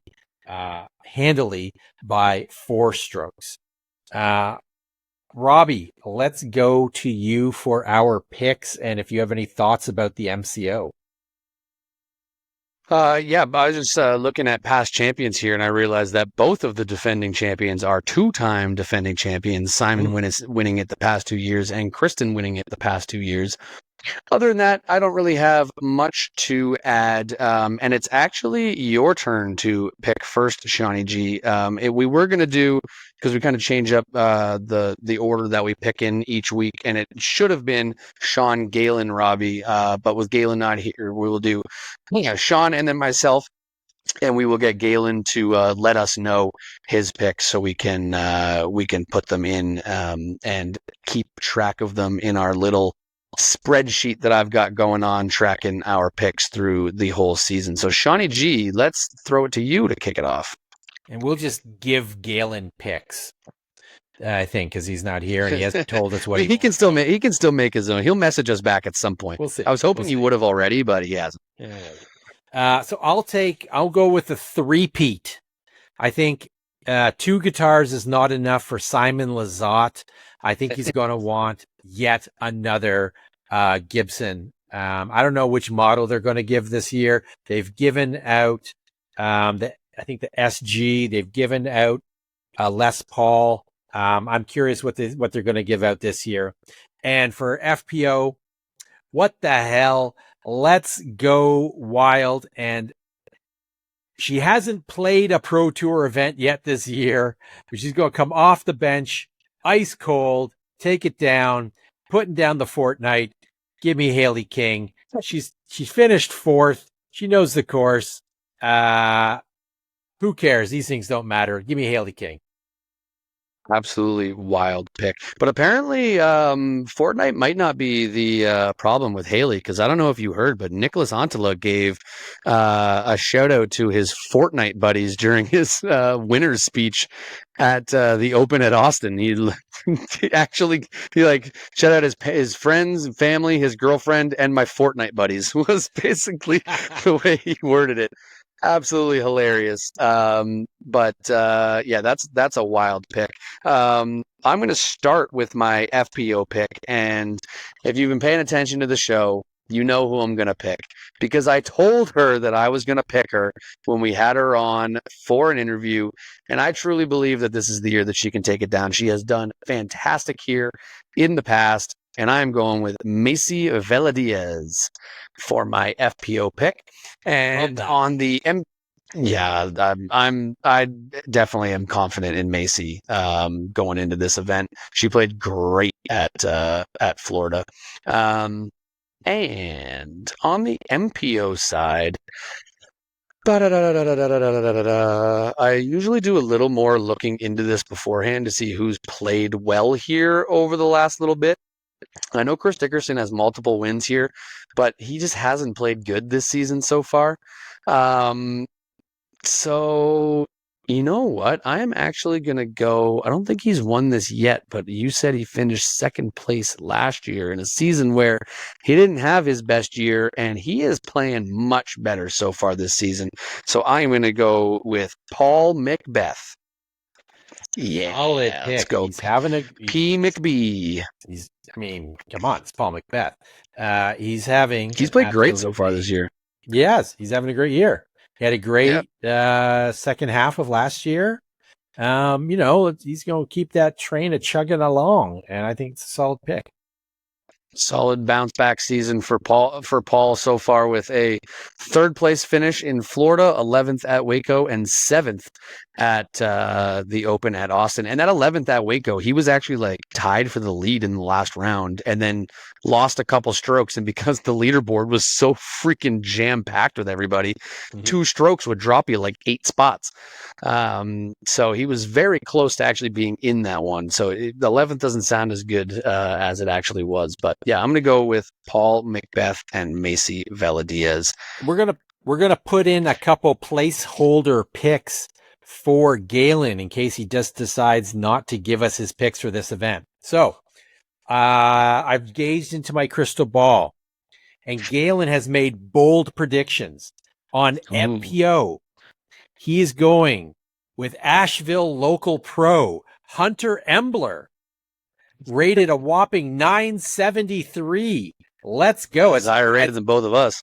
That was way higher than me. It is a bold prediction.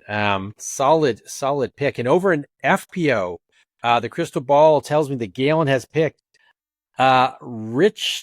Richton, Missouri's own Lane Turin, coming in at a whopping 830 rated, who I am actually currently, until the next ratings update, I am slightly rated higher than her. So well done, Galen. I think these are bold choices, and I think they'll really pay off for you. So hopefully, if you don't want those picks, just let us know before this episode drops, and we will probably ignore that as well.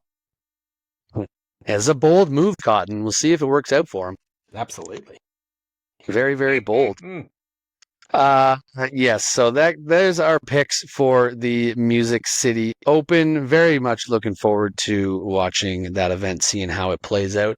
And we are going to end this show with just one other topic. We are going to give a little update on our DGP picks and our fantasy teams so far this season. So over on the pick side, now this is where we're scoring it based on position.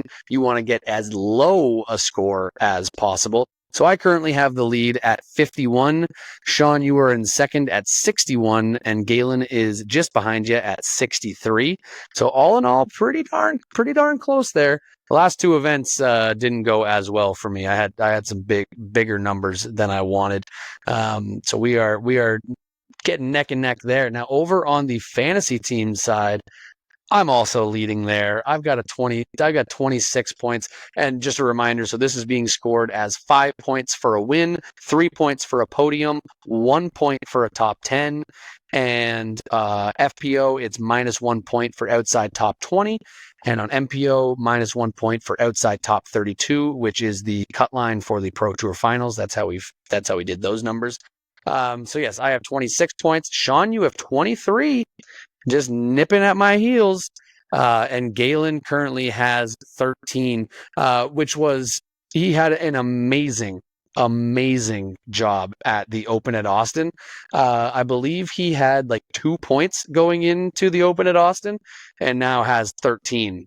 His players really went off, highlighted by he got a win from Nicholas. He got a podium finish from Gannon Burr. He got a podium from Owen Scoggins, and then also had Evelina Salonen in the top 10 as well.